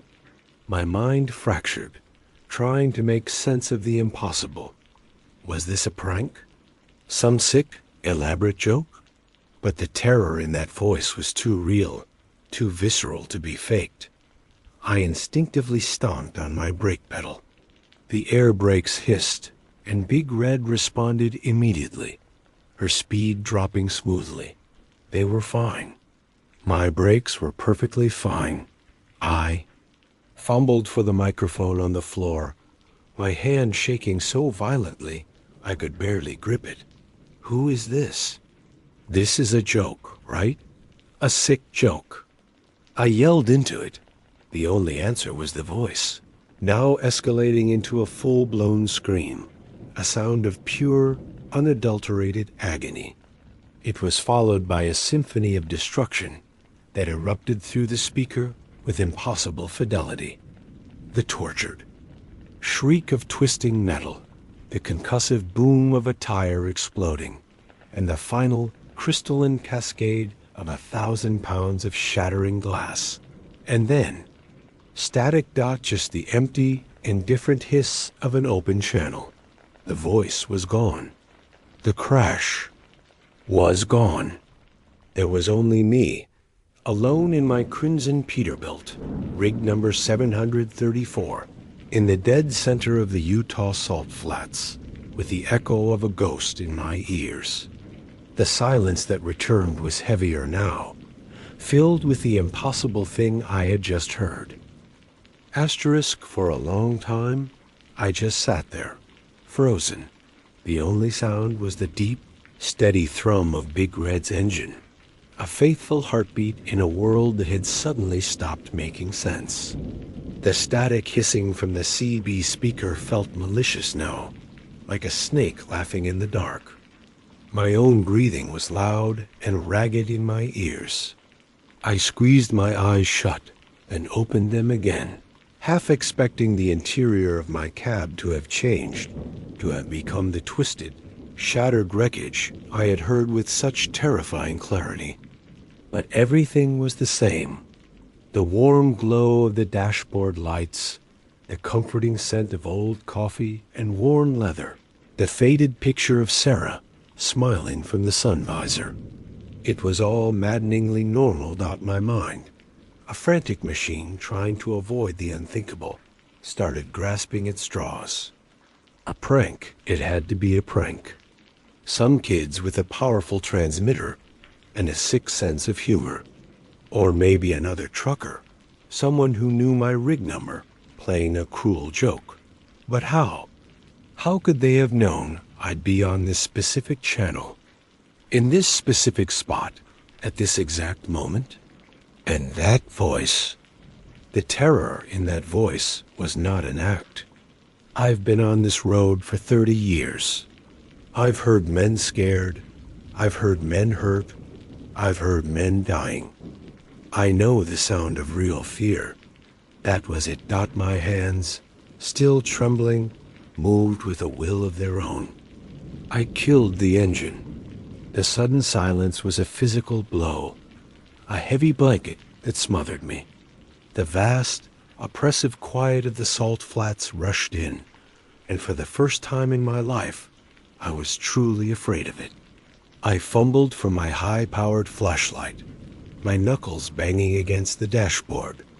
Clicking it on, I aimed its powerful beam out the driver's side window, sweeping it across the impenetrable black. The light cut a clean, white cone through the darkness, illuminating nothing but the endless, cracked salt crust, I scanned the horizon, my heart pounding against my ribs. No flashing lights, no smoke, no sign of a wreck, nothing. Just the void. I did the same on the passenger side, my neck craning, my eyes straining to see something, anything that could explain the sounds of carnage I had heard. There was only the immense, featureless emptiness. The highway stretched out behind me, and in front of me, a perfect black line drawn across a white canvas, utterly deserted. I was alone, utterly and completely alone. The logic was undeniable, yet my mind refused to accept it. A sound that clear, that detailed the tearing metal, the exploding tire, it had to have a source. It couldn't have just materialized out of thin air, could it? Was I losing my mind? Had the solitude of the flats finally broken me? I thought about the stories other drivers told, hushed tales shared over greasy spoons at 3 a.m. Highway hypnosis, they called it. Seeing things that weren't there after too many hours staring at the white lines. But I'd never heard of anyone hearing it. Not like this. Not a whole, detailed event playing out in real time. Not my hand reached for the ignition key. One had to get out of there. Staying put felt like waiting for whatever was out there in the dark to come for me. The engine roared back to life, and the sound was the most beautiful thing I had ever heard. I slammed Big Red into gear and pulled back onto the asphalt, my foot pressing down on the accelerator harder than necessary. The truck surged forward, eating up the miles, but I couldn't shake the feeling that I was being watched. The darkness outside my windows was no longer empty. It was filled with a malevolent presence. The salt flats, once just a boring stretch of road, now felt like a hunting ground, and I was the prey. Every flicker of shadow cast by my headlights became a figure on the side of the road. Every gust of wind whistling past my mirrors sounded like a whispering voice. I turned the CB off. The silence was better than the static that now seemed to hiss my name. I cranked the radio, blasting an old rock station from Salt Lake City, so loud the speakers distorted. Anything to fill the cab with noise, to drown out the memory of that scream. But it was no use. The sounds of the crash were seared into my brain, playing on a loop behind the music. The shriek of metal, the boom, the shattering glass dot, it felt like an eternity. But the GPS told me it was only an hour before I saw the first sign of civilization. The warm, inviting glow of a truck stop on the horizon. It was an oasis of light and life in the dead of the desert. I'd never been so happy to see the neon sign of a flying J in my life. I pulled Big Red into the vast parking lot, finding a spot in a row of other rigs, their engines humming in a chorus of solidarity. The simple presence of other trucks, of other living, breathing people, was a profound relief. I wasn't alone anymore. I cut the engine and just sat for a moment, letting the adrenaline drain out of me, leaving a hollow, trembling exhaustion in its wake. My shirt was soaked with sweat. I looked at the little brass plate again. Rig 734. The numbers seemed to mock me. I knew what I had to do. I couldn't just let it go. I couldn't live with the uncertainty, with the terrifying possibility that I was going insane. I needed an anchor, a piece of solid, verifiable fact in a world that had tilted on its axis. I grabbed my phone and dialed the number for dispatch. It was late, but Frank, our night dispatcher, was always there. He was a creature of the night, a gruff ex-driver whose voice was as comforting and familiar as the rumble of my own engine. He picked up on the second ring. "Dispatch, Frank speaking." "Hey, Frank, it's Rick." Rick, figured it was you. Everything all right? You're making good time. GPS puts you just outside Wendover. His voice was gravelly. Business as usual. Yeah, everything's fine. I lied.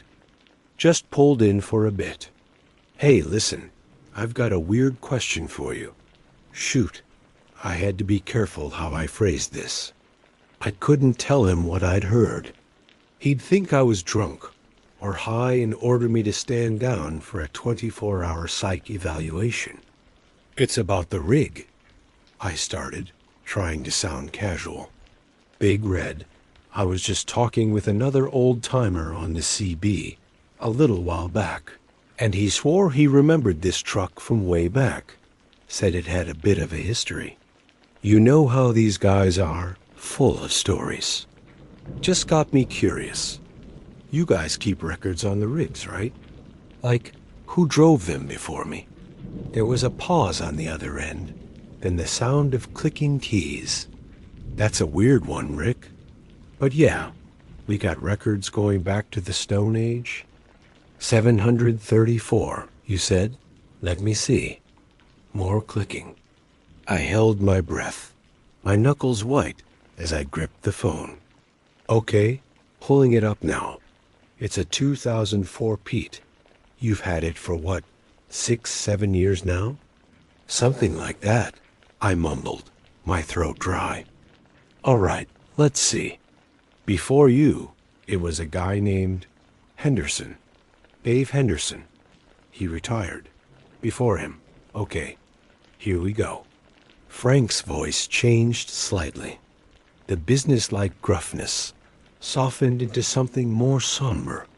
The driver before Henderson, the one who broke it in, was a guy named Carl Withers. Another pause. The silence stretched, heavy with unspoken meaning.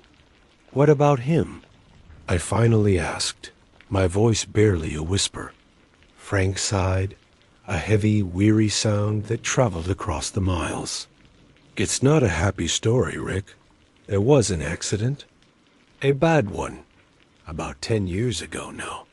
He was out on I-80, crossing the Salt Flats in Utah.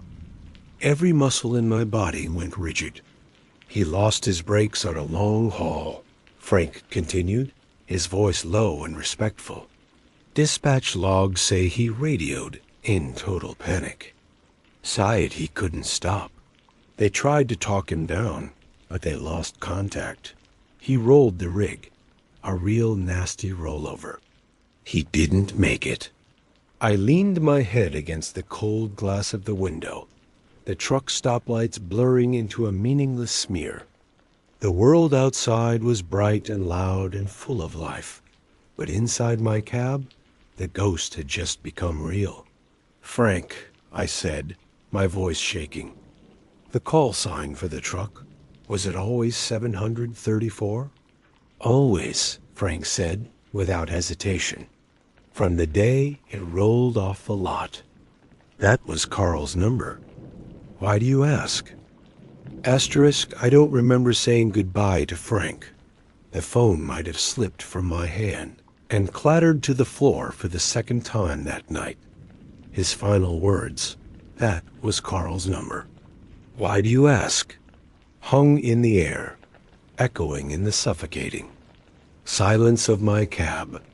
It was a question I could never answer, not to him, not to anyone. How do you tell your boss you've just had a conversation with a dead man? How do you explain that you heard the last terrifying moments of his life, broadcast across a decade of time into the very truck where he drew his last breath? The confirmation didn't bring closure. It brought a new, more profound kind of terror. The ghost was real. The voice was real. The crash was real. And I was sitting in a 10-ton tombstone, still warm from its last occupant. My mind reeled, replaying the sounds, the panic, the tearing metal, the shattering glass, but now they were overlaid with a name and a face I couldn't see, but could feel. Carl Withers. He wasn't just a voice anymore. He was a fellow driver, a brother of the road who had died right where I had been sitting, clutching the same wheel. Sleep was an impossibility. The idea of climbing into the sleeper berth at the back of the cab, into the darkness where the memories felt thickest, was unthinkable. I needed light. I needed noise. I needed people. I stumbled out of Big Red, leaving the door unlocked, walked on unsteady legs toward the electric oasis of the truck stop diner. The bell above the door chimed cheerfully, a sound from a different, saner world. The place was mostly empty, just a couple of other weary drivers hunched over coffee and a waitress wiping down the counter. The smell of frying bacon and stale. Coffee should have been comforting, but it did nothing to dispel the icy dread that had settled deep in my bones. I slid into a booth, the red vinyl cold against my back, and ordered a black coffee I knew I wouldn't drink. I just needed a reason to be there, to sit under the fluorescent lights and pretend I was part of the living world. But I felt a universe away. While the other drivers talked about fuel prices and dispatchers, I was adrift in a sea of supernatural. Horror. I felt marked, tainted by what I had heard. My phone felt heavy in my pocket. I pulled it out, my fingers clumsy as I opened the web browser. I didn't know what I was looking for, exactly.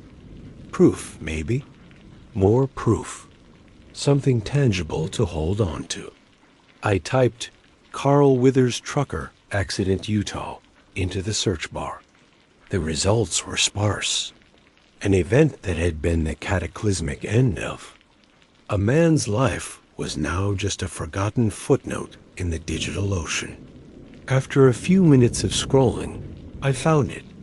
A small article from a local Utah newspaper, dated almost exactly 10 years ago. The headline was simple: Truck driver killed in I-80 rollover. The article was short, just a few paragraphs. It detailed how a Peterbilt semi-truck, registered to a national carrier, had crashed after an apparent brake failure on the Bonneville Salt Flats. The driver was identified as Carl Withers, 42, of Green Bay, Wisconsin. He was hauling dairy. Every detail was a hammer blow, confirming Frank's story, confirming the voice's story. But it was the last paragraph that made the blood drain from my face. Rescue crews at the scene reported a difficult recovery operation due to the extensive damage to the cab. The driver's final CB transmission received by a nearby highway. Patrol unit was reportedly a panicked, unintelligible scream, followed by what the officer described as the sound of total destruction. The cause of the brake failure is still under investigation. I dropped the phone onto the table. It wasn't just a story. It was history. A documented, recorded event. And I had been given a front row seat. The truck wasn't just haunted. It was a recording device, stuck on a loop, playing back the final desperate moments of its driver. It was a steel echo chamber, and tonight, for some unknowable reason, I had been tuned to the right frequency to hear it. The coffee sat untouched. I paid my bill and walked back out into the cool desert night. The row of trucks, once a comforting sight, now looked like a line of sleeping metal beasts. My eyes found Big Red, her crimson paint job looking sinister under the yellow glow of the parking lot lights. She wasn't my fortress anymore. She was his coffin. I had a choice. I could refuse to drive. Call Frank, tell him some lie that I was sick, that the engine was shot, and wait for a replacement. But the dairy in my trailer had a deadline. Abandoning. The load meant losing my job, my career, everything I had built over 30 years. And a deeper, More primal part of me knew I had to finish the run. It felt like a duty, not just to the company, but to him, to Carl, to drive his final route, to get his last load to its destination. It was the only way to silence the echo. Getting back into the cab was one of the hardest things I've ever done. Every surface felt cold to the touch. The air was thick and heavy. I started the engine, the familiar rumble now sounding like a low growl. As I pulled out of the truck stop and back onto the interstate, the fear returned, sharper and more immediate than before. The rest of the drive to Nevada was an waking nightmare. Every mile was an act of will.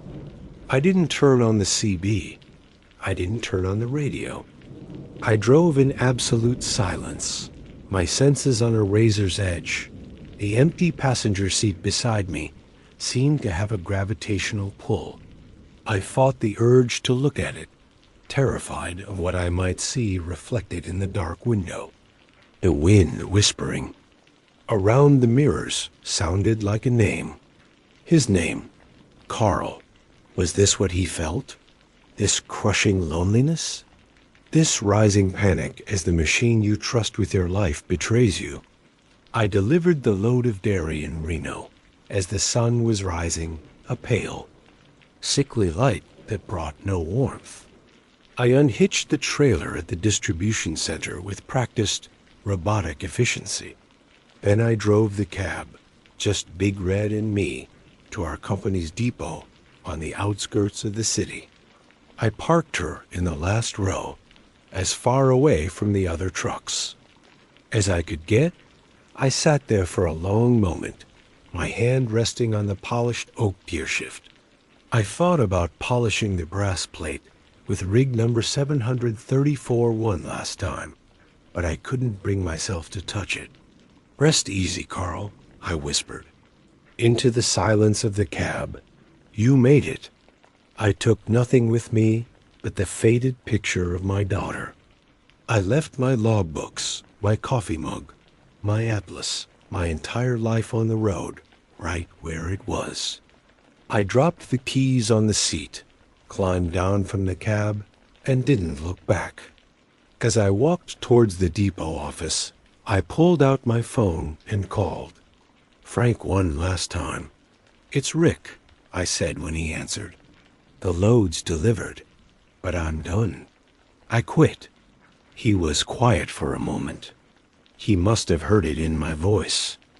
The broken, hollowed-out sound of a man who had stared into the void and had seen it stare back. All he said was, "Take care of yourself, Rick." I walked out of that depot and never set foot in a big rig again. I found work in a warehouse, my feet planted firmly on solid ground. But sometimes, on quiet nights when the wind howls just right, I can still hear it. The faint hiss of static, the sound of a desperate voice calling out from a lonely stretch of road, the echo of a red Peterbilt, number 734, forever hauling its ghost across the salt. Asterisk Story 5. My name is Stanley Coleman, but everyone on the road just calls me Stan. For 32 years, the humming asphalt has been my home, the diesel engine my heartbeat, and the vast, lonely stretches of American highway my backyard. I've hauled everything from lumber to livestock, seen sunrises over the Rockies that could make a grown man weep, and navigated Midwest thunderstorms that felt like the end of the world. I'm not a man given to flights of fancy. I believe in what I can see, touch, and what my rig's diagnostic computer tells me. The road teaches you to be practical, to trust your gut and your mirrors in equal measure. Superstition is a luxury you can't afford when you're wrestling 40 tons of steel through a mountain pass.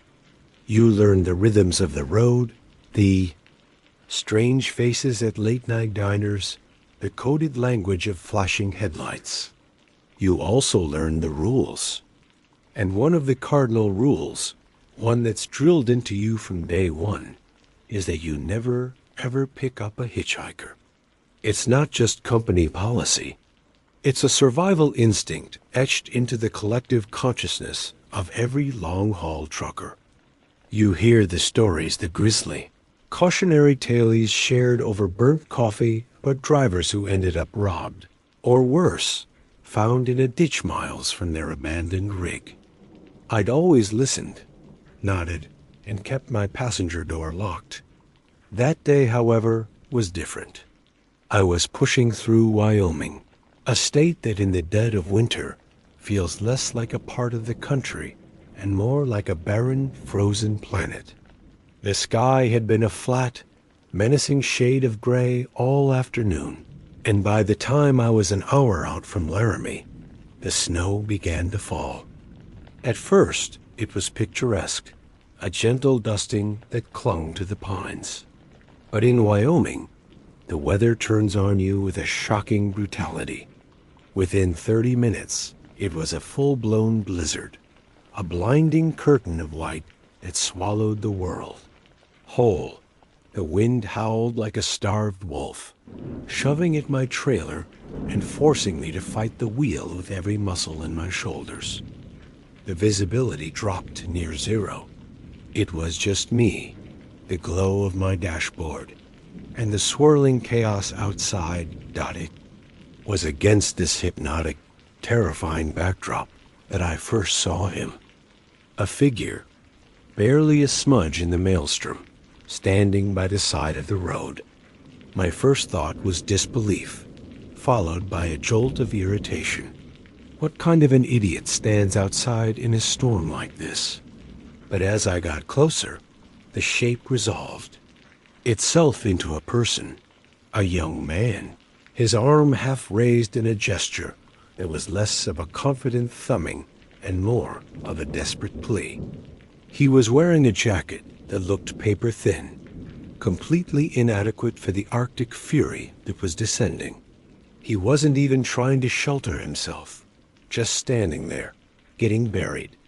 Every instinct, every rule I'd lived by for 3 decades, screamed at me to keep going. Not your problem, Stan. He made his choice. You make yours. I gripped the wheel tighter, my eyes fixed on the road ahead, trying to pretend I hadn't seen him. But then a different image flashed in my mind. My own son, Michael, who was about that age, safe in his college dorm 3 states away. What if that were him? Stranded, freezing, his hope dwindling with every truck that roared past, leaving him in a cloud of snow and indifference. The thought was a physical blow.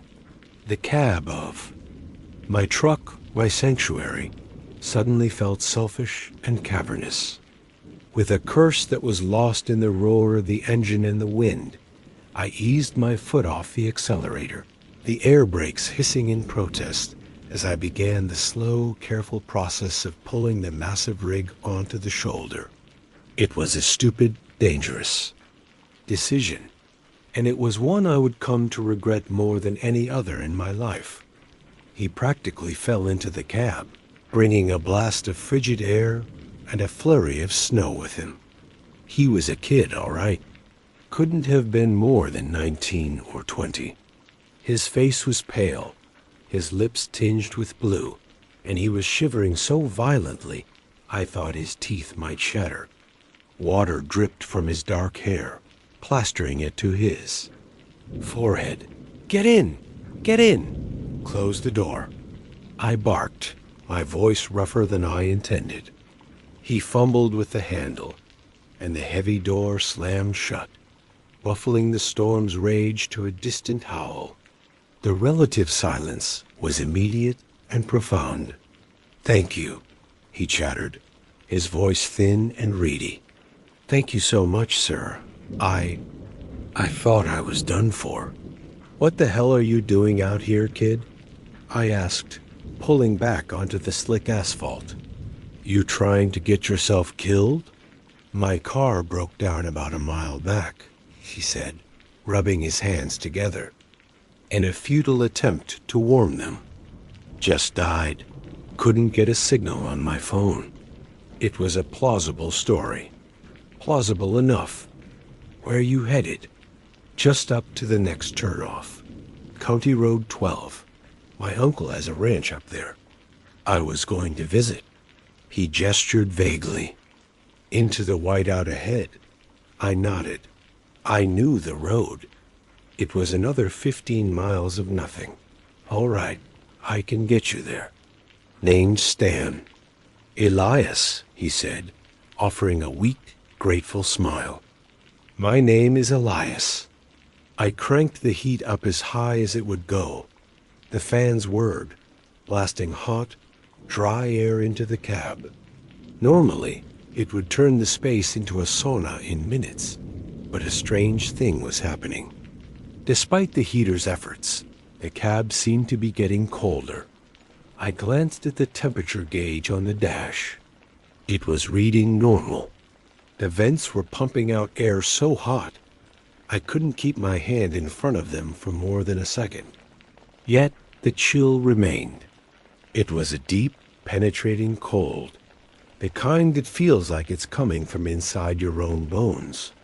I chalked it up to the door being open, the kid bringing in a pocket of Arctic air with him. It would pass. We rode in silence for a few minutes, the only sounds being the rhythmic slap of the wipers and the drone of the engine. I tried to make small talk, asking him about his uncle's ranch, what he was studying if he was in school. His answers were short, polite, but distant. Yes, sir. No, sir. I'm not sure, sir. He spoke with an odd formality, and his voice never lost that thin, brittle quality. After a while, I gave up, and the silence returned, heavier this time. That's when I became acutely aware of the cold again. It hadn't passed. It had intensified. It was so cold now that I could see my own breath misting in the air in front of my face. I could see it, inside a sealed cabin with the heater on full blast. I frowned, checking the dials again. Everything was as it should be. This was impossible. A cold sweat, entirely unrelated to the temperature, prickled on my neck. I risked. A sideways glance at Elias Dot, and my blood ran cold. He wasn't shivering anymore. He was sitting perfectly still, his hands resting in his lap. His skin, which had been pale before, now seemed to possess a ghostly, almost translucent quality under the green and orange glow of the dashboard lights. It was a waxy bluish-white, the color of skim milk or old marble. He was staring straight. Ahead, his eyes fixed on the swirling vortex of snow beyond the windshield, his expression utterly blank. He didn't seem to notice the cold at all. In fact, he looked almost at peace with it, like a fish in water. The chill in the cab suddenly felt like it was radiating directly from him, a silent, invisible aura of absolute zero. My heart started to hammer against my ribs. The road, the storm, the 40 tons of cargo I was hauling, it all faded into the background. My world had shrunk to the confines of this cab and the terrifying, unnatural stillness of the young man sitting beside. Me. Asterisk time seemed to stretch and warp inside the cab. Seconds felt like minutes. The 15-mile drive to County Road 12 felt like a journey across a continent. My world, once a sprawling map of highways and destinations, had collapsed into this claustrophobic, freezing metal box. The roaring engine and the howl of the blizzard outside were a distant, muffled soundtrack to the roaring panic in my own head. Every rational part of my brain was at war with what my senses were telling me. It's the storm. It's fatigue. You've been on the road too long, Stan. Your mind is playing tricks on you. But I couldn't rationalize the sight of my own breath, puffing out in thick white clouds. I couldn't explain the deathly, marble-like pallor of the boy beside me, or the profound, unnatural cold that had leached all the warmth from the air. I forced my eyes back to the road, my knuckles white on the steering wheel. Driving required every ounce of my concentration. The snow was a dizzying, hypnotic vortex, and the ice underneath was treacherous. But my focus kept snapping back to him. Elias. He hadn't moved a muscle. His gaze remained locked on some point. Far beyond the windshield, his expression serene and empty. It was the stillness that was getting to me more than anything. It was the stillness of something that didn't need to breathe. That didn't feel the cold. That wasn't really there at all. I reached for the radio, desperate for another voice. Any voice to break the suffocating silence. I fumbled with the dial, spinning it through the AM band. All I got was static.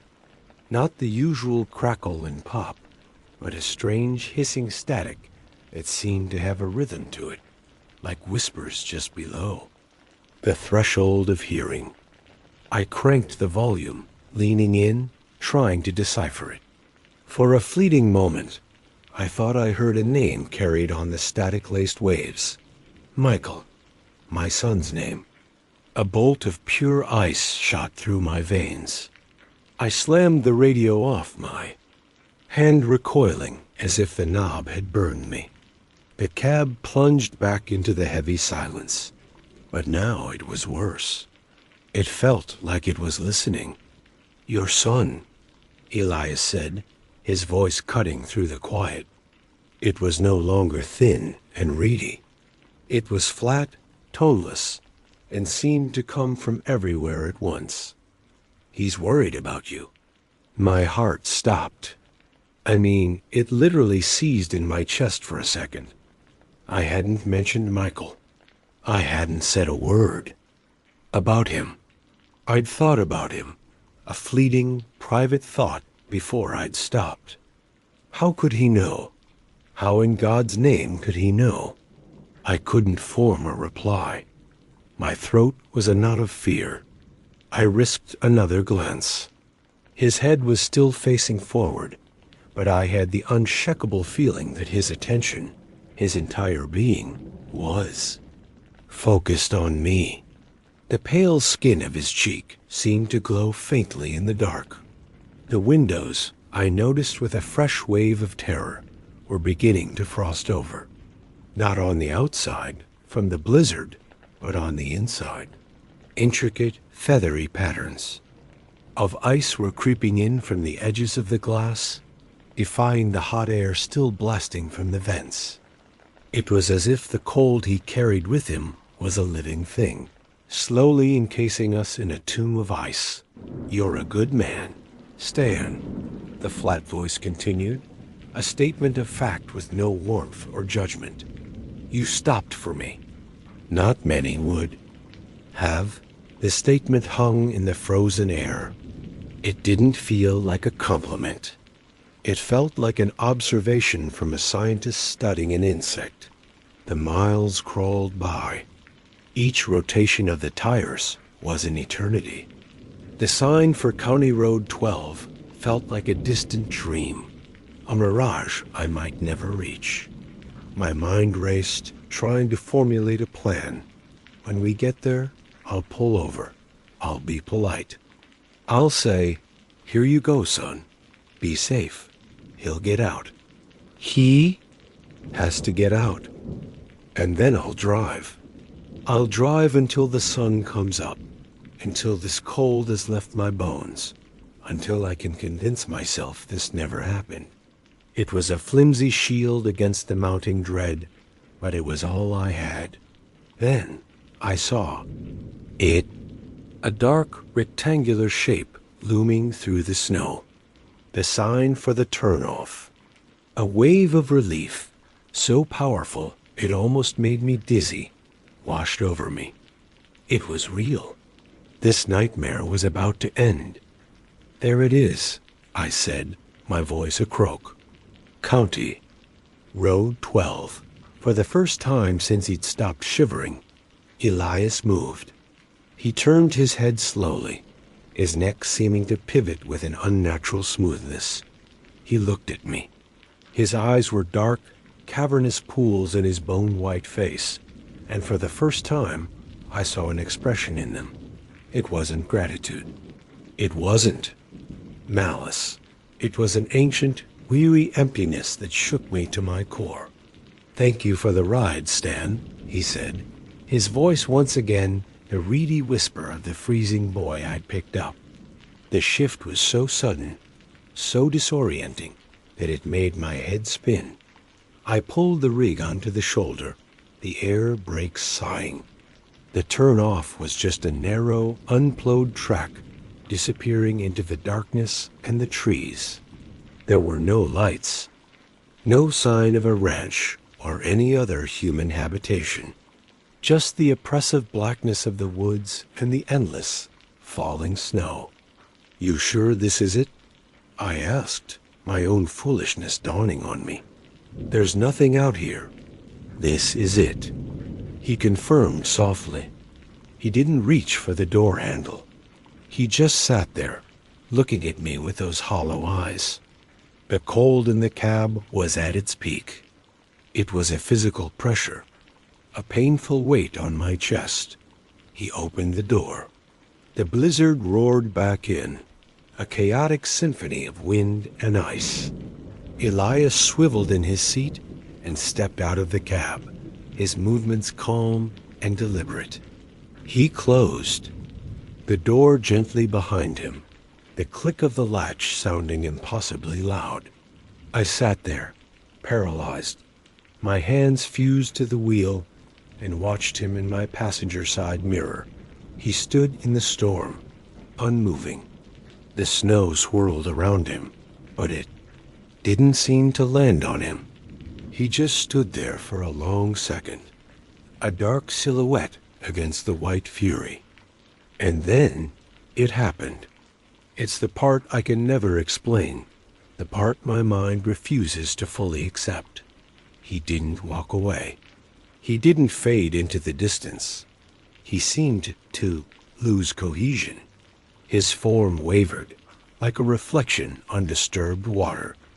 The edges of his body blurred, becoming indistinct from the swirling snow. He seemed to dissolve, to break apart into a million flakes of ice and shadow, and was simply swept away by the wind. One moment he was there, and the next he was gone. There was nothing, just the empty roadside and the storm. I sat there for a full minute, maybe 5. I don't know. My brain was a screaming void. I couldn't process what I had just witnessed. Finally, a surge of adrenaline cut through the paralysis. I had to be sure. I had to have proof that I wasn't losing my mind. Shoving my own door open, I stumbled out into the storm. The wind and cold hit me like a physical blow, but I barely felt it. My attention was fixed on the ground where Elias had been standing. The snow on the shoulder was a thick, pristine blanket, completely undisturbed. There were my own heavy boot prints leading from the driver's side door. But on the passenger side, where he had just stood, there was nothing. Not a single footprint. Not a scuff mark. Not a single indentation in the fresh, deep snow. It was as if he had never set foot on the ground. As if he were made of air. As if he had never been there at all. Asterisk, the wind shrieked, tearing at my clothes and blasting my face with ice crystals, but my body was numb. My gaze was locked on that patch of pristine, unblemished snow. It was a perfect, smooth canvas, an impossible truth staring back at me. There was nothing, no footprints, no sign that anyone but me had set foot outside this truck. The cold that had permeated the cab was nothing compared to the glacial dread that was now freezing my soul from the inside out. My mind, which had spent the last hour desperately trying to find a logical explanation, finally gave up. It shattered. What I had seen was real. The dissolving figure, the whispering radio, the impossible cold, it was all horribly, terrifyingly real. I don't remember making a conscious decision to move. My body acted on pure, primal instinct. I scrambled back into the cab, slamming the heavy door shut and fumbling with the lock. My hands were shaking so badly, it took 3 tries to get the key back into the ignition. The engine roared to life, a comforting, familiar sound in a world that had suddenly become alien and hostile. I threw the truck into gear, my foot stomping on the accelerator. The tires spun for a moment on the ice before catching, and the rig lurched forward, pulling me away from that cursed spot on the side of the road. I didn't look back. I couldn't. I was terrified of what I might see in the mirror, a lone figure standing in the snow. Or worse, an empty seat beside me that was no longer empty. I drove with a frantic, reckless urgency. For the first few miles, the only thing that existed was the road ahead and the pounding of my own heart. And then I noticed a change. A trickle of water ran down the inside of the windshield. The intricate frost patterns that had crept across the glass were melting. The air from the vents, which had been fighting a losing battle, suddenly felt scorching hot. Within minutes, the cab was an oven. The suffocating, unnatural cold was gone, vanished as quickly as it had arrived. Its absence was somehow more terrifying than its presence had been. It was proof. It was confirmation that the chill hadn't been a malfunction of the heater or a trick of the storm. It had been him. It had been a part of Elias, and now that he was gone, his influence faded. I was alone again, but the cab felt more haunted than ever before. The rest of the drive to Laramie was a blur of paranoia. Every flicker of shadow in MY peripheral vision was a moving figure. The hiss of the air brakes sounded like a whisper. I kept glancing at the passenger seat, my stomach clenching each time, half expecting to see his pale, shimmering outline forming in the darkness. The silence in the cab was immense, a living entity that pressed in on me, filled with unspoken questions. Who was he? What was he? A ghost? A demon? Some kind of elemental spirit of the storm? My practical, trucker's mind, the mind that believed, only in torque and tire pressure, had no category for what I had experienced. When the lights of the 24-hour truck stop finally appeared through the thinning snow, it was like a beacon of salvation. I've never been so happy to see the garish glow of neon and the promise of burnt coffee in my life. I pulled into the vast, half-empty lot, killed the engine, and just sat there for a moment, letting the silence of a stopped motor replace the silence of fear. The place looked warm, real, solid.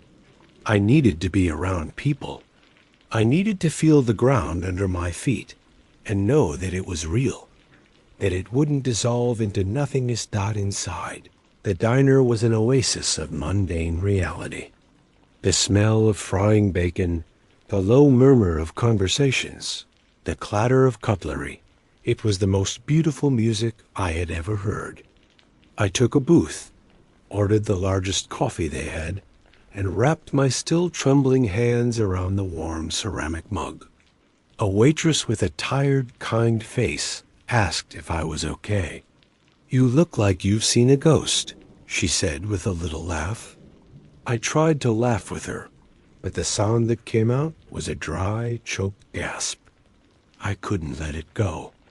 I sat there for over an hour, drinking coffee after coffee, while the storm outside finally exhausted itself. The image of the empty snow was burned into my mind. I had to know. Pulling out my phone, my fingers feeling thick and clumsy, I opened the web browser. I didn't even know what I was looking for. I started typing, my thumbs hovering over the keyboard. Wyoming blizzard strange events. Nothing. Ghost hitchhiker Wyoming.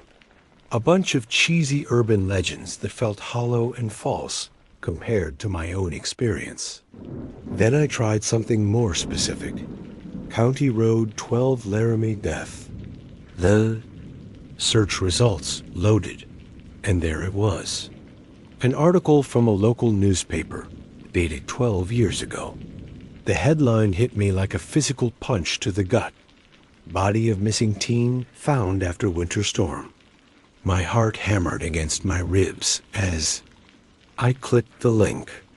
The story was short, a tragic little blip in the local news cycle. A 19-year-old college student had been heading to visit his family for the holidays. His car had broken down during a sudden violent blizzard on a remote stretch of highway. He had tried to walk for help, heading for his uncle's ranch. Just off County Road 12, his name was Elias Thorne. The article included a picture, a grainy black and white high school yearbook photo. The face was younger, fuller, alive, but the eyes were the same dark, empty, weary eyes that had stared at me in the cab of my truck. The report concluded that he had died of exposure, freezing to death just 2 miles from his uncle's driveway. The date of his death, the day he disappeared into the storm, was December 18th, the same as today. I dropped my phone onto the table with a clatter. It all crashed down on me. The impossible cold. The knowledge of my son's name. The serene look on his face as he stepped out into the storm. He wasn't afraid of it because he was already a part of it. He was forever trapped in that blizzard. On that night, on that stretch of road, forever trying to finish a journey that had ended in tragedy 12 years ago. He wasn't a monster. He was just a lost kid. A lost, cold kid who just wanted a ride home. And I, in my blind, stupid kindness, had given him one. I had invited a ghost into my truck.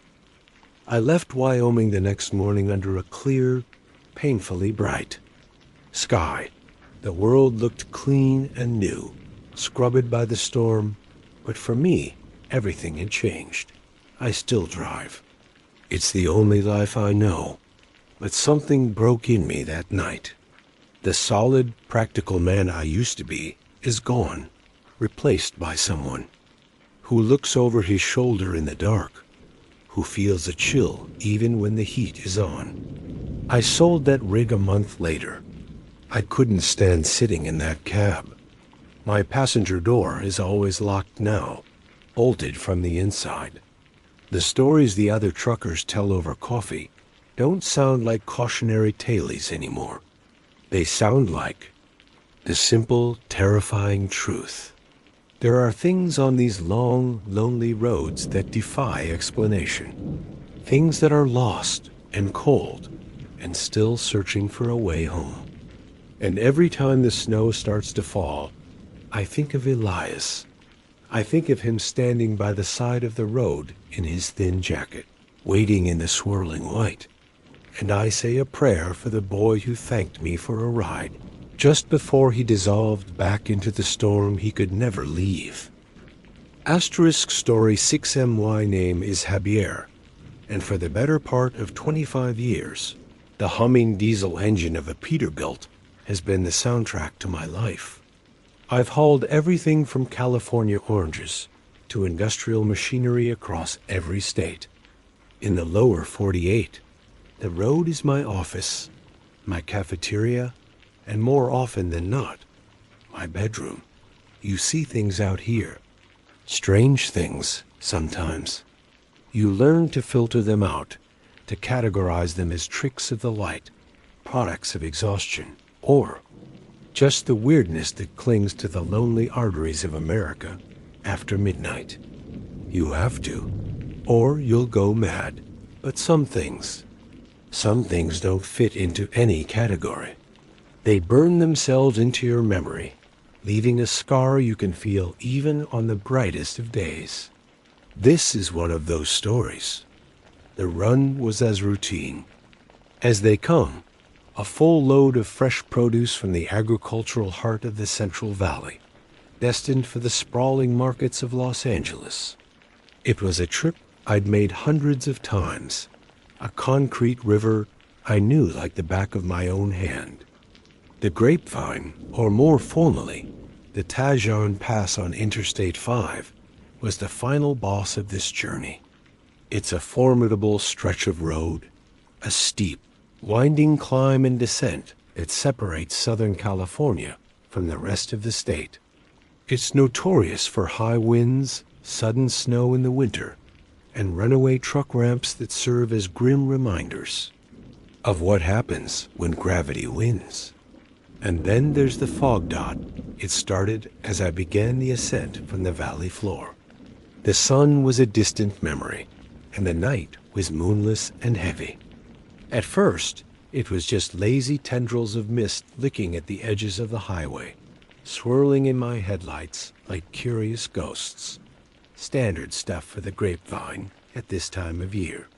I clicked on my high beams, took a sip of lukewarm coffee from my thermos, and settled in for the climb, the engine groaning under the strain of 40 tons. The radio, which had been crackling with a late-night talk show, began to hiss and pop, the host's voice slowly dissolving into a sea of static dot within 10 minutes. The lazy tendrils had merged into a solid, suffocating bank. It wasn't like driving into fog.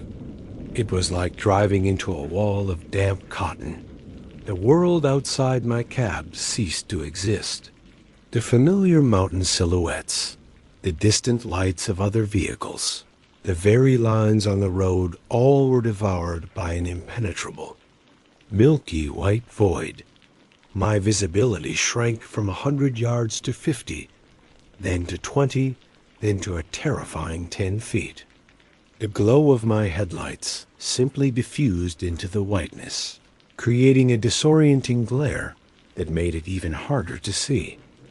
I killed the high beams, as they were only making it worse. My world became a tiny, self-contained bubble, the green glow of the dashboard, the rhythmic thump-thump of the windshield wipers smearing condensation, and the patch of wet asphalt directly in front of my bumper. I was crawling along at maybe 15 miles per hour, my knuckles white on the steering wheel, every muscle in my body tense. This was no longer driving. It was navigating by instinct and prayer. The silence was the worst part. The fog seemed to swallow sound itself. The familiar roar of my own engine was muffled, distant. It felt like I was the only soul left on the planet, adrift in a silent white ocean, not my heart hammered against my ribs, a frantic drumbeat in the oppressive quiet.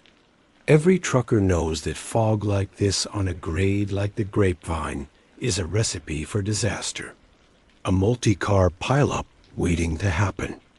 I kept my eyes glued to the faint, wavering white line on my right, my only anchor to reality.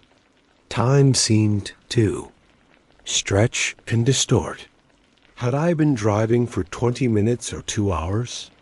The monotony was hypnotic, the tension a physical weight on my shoulders.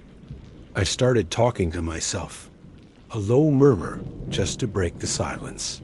Easy now, Javi. Just keep it steady. Slow and steady wins the race. And that's when I saw a dot. It wasn't a gradual appearance. It was just there. One moment, there was nothing but the hypnotic swirl of fog in my headlights. The next, A shape resolved out of the ether, standing directly in the middle of my lane. It was a person. My mind, conditioned by years of reacting to road hazards, screamed, "Brake!" before I could even process what I was seeing. My foot slammed down on the pedal with all my weight.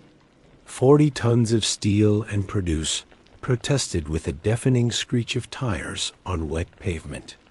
The air brakes hissed violently, and the entire rig shuddered, the trailer threatening to jackknife. I braced myself, my arms locked, my eyes squeezed shut, waiting for the sickening thud of impact, the crunch of bone and metal. But it never came. There was no impact, no sound, nothing. The truck skidded to a halt, angled slightly in the lane. The silence that rushed back in was more profound than before. My breath came in ragged, painful gasps. My hands were shaking so badly I could barely keep them on the wheel. Adrenaline surged through me like an electric current. Slowly, I opened my eyes. There was nothing there. The road ahead was empty, just an endless expanse of white fog. I stared, my mind refusing to accept the information my eyes were providing. It had been there. I saw it. I wasn't tired enough to hallucinate something so specific, so solid. It was tall. I remembered that. Impossibly, unnaturally thin. A stick figure drawn by a trembling hand, a sliver of charcoal against the gray. It had just been standing there, completely still, as if my truck was no more a threat than a passing breeze. Must have jumped out of the way, I whispered, the words sounding hollow in the cab. Yeah. Yeah, they saw me coming and jumped the guardrail. It was the only logical explanation, the only one that wouldn't make me question my sanity. It must be down the embankment now, probably as terrified as I was. But there was no sound, no scrambling on gravel, no shouted curse, just the heavy, wet silence of the fog. I sat there for a full minute, my heart gradually descending from my throat back into my chest. I had to keep moving. Stopping here was just as dangerous as hitting someone. With a trembling hand, I shifted the truck into gear, the engine rumbling back to life. I took one last, long look at the empty road ahead, trying to force the rational explanation into my brain. It was just a close call, a pedestrian taking a foolish risk. I started to roll forward, even slower than before, peering into the soupy darkness. But as I glanced at my right side rearview mirror, a flicker of movement, or rather a flicker of stillness, caught my eye. My blood ran cold. Asterisk, asterisk. For a long moment I didn't breathe. My brain simply refused to process the image. It was impossible. The mirror, slightly convex to give a wider field of view, reflected the ghostly, swirling fog behind me. And standing in the middle of that fog, exactly where my truck had been parked just seconds before, was the figure. It was a dark, vertical slash against the white, motionless and stark. A trick of the light. It had to be. A weird reflection, a smudge on the glass, my own exhausted mind projecting my recent terror onto the world. I blinked hard, expecting it to vanish, for the illusion to break. It was still there. A cold dread, colder than the damp air seeping into the cab, began to crawl up my spine. My carefully constructed wall of logic, the rational explanations I had clung to, crumbled into dust. People don't do that. You don't almost get flattened by a semi-truck and then calmly stand in the exact same spot as it drives away. I squeezed the steering wheel, my knuckles aching. I needed to get away from it. Now, my foot pressed down on the accelerator, a move that went against every instinct for driving in these conditions. The engine responded with a deep growl, and the truck lurched forward, picking up speed. 15 miles per hour became 20, then 25. It felt like flying blind. The white line on the side of the road was a blurry streak. Every nerve screamed at me to slow down, that this was reckless, but a deeper, more primal fear was at the wheel now. The fear of being followed. The fear of what that thing was. For the next mile, I fought the urge to look back. Don't look. Don't look. Don't look. I chanted under my breath, my voice a dry rasp. It's not real. You're tired. It's the fog. I tried to focus on the road, on the sheer mechanics of driving. I fiddled with the radio dial again, spinning it frantically through the AM band. Nothing but an ocean of static, hissing and crackling, like a dying fire. The silence it left behind felt heavier, more menacing. It felt like being watched, but you can only fight curiosity for so long. The need to know became an itch I couldn't ignore. My eyes flickered against my will to the rearview mirror. My heart seized. It was closer. It was still well behind me, maybe 100 yards back, but it had definitely closed the distance. And I was doing 25 miles per hour up a steep grade. Nothing on two legs could keep that pace so effortlessly. The silhouette was clearer now, though still lacking detail. The impossible thinness was its most prominent feature. It looked like a shadow that had peeled itself off the asphalt, elongated and raw. It wasn't running or walking. Its posture was as unnaturally still as before. It simply moved with the truck, a fixed point in the chaos of the fog, getting nearer with each passing second. Panic began to set in, raw and undiluted. The cab, my fortress of steel and glass for a quarter of a century, suddenly felt like a fragile cage. I was a fish in a bowl, and something was tapping on the glass. I fumbled for my phone, my fingers, clumsy and numb. I flipped it open, the screen's light blinding in the dark cab. As I suspected, as I knew deep down I would find no service. Of course, up here, in the fog on the grapevine, I was utterly alone. This isn't happening, I said, the words catching in my throat. This is a dream. I'm asleep at a rest stop, and this is a nightmare. But the damp cold was too real, the vibrating wheel, in my hands too solid. I risked another glance in the mirror. Closer, so much closer. It was maybe 50 feet behind my trailer now, gliding through the fog like a boat through water. I could see the suggestion of limbs, long and spindly like a spider's legs, but it wasn't using them to move. It was just coming. The lack of effort was what made it so terrifying. It was a predator that didn't need to hunt, that knew its prey was already caught. I floored it. The engine roared in protest, the speedometer needle creeping towards 35. This was suicide. I was out driving my own headlights, praying that the road ahead remained clear. My world was a tiny bubble of light, surrounded by an infinite, predatory whiteness.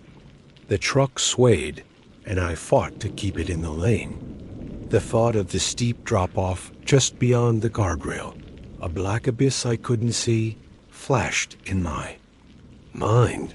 Was that a better fate? The final glance in the mirror was not a choice. My head turned as if pulled by a string.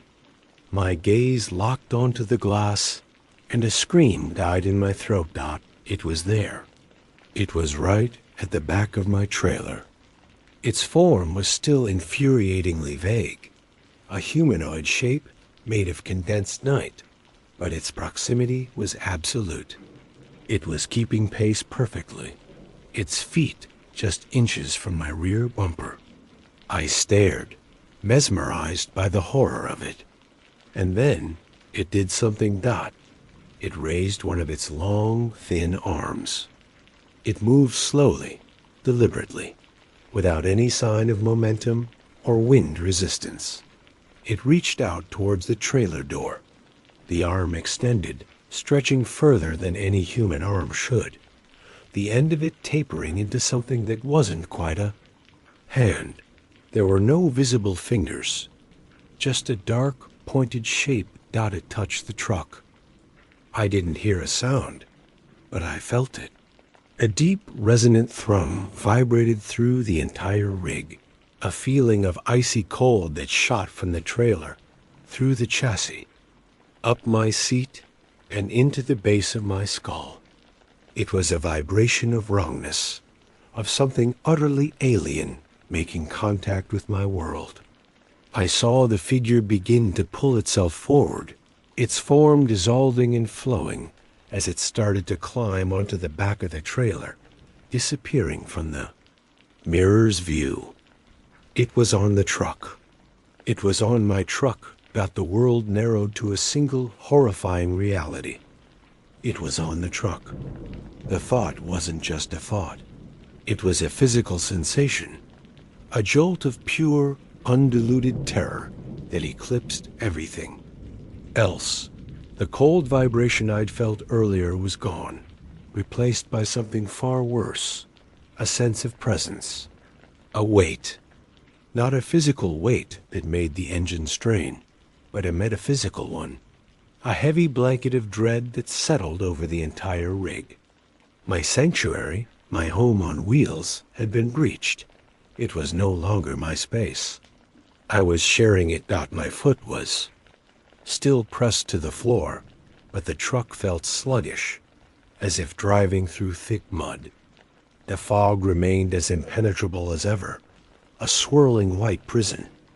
I was alone with this thing. My frantic eyes darted between the useless rear-view mirrors and the sliver of road visible ahead. My ears strained, listening for any sound over the roar of the engine and the frantic thumping of my own heart.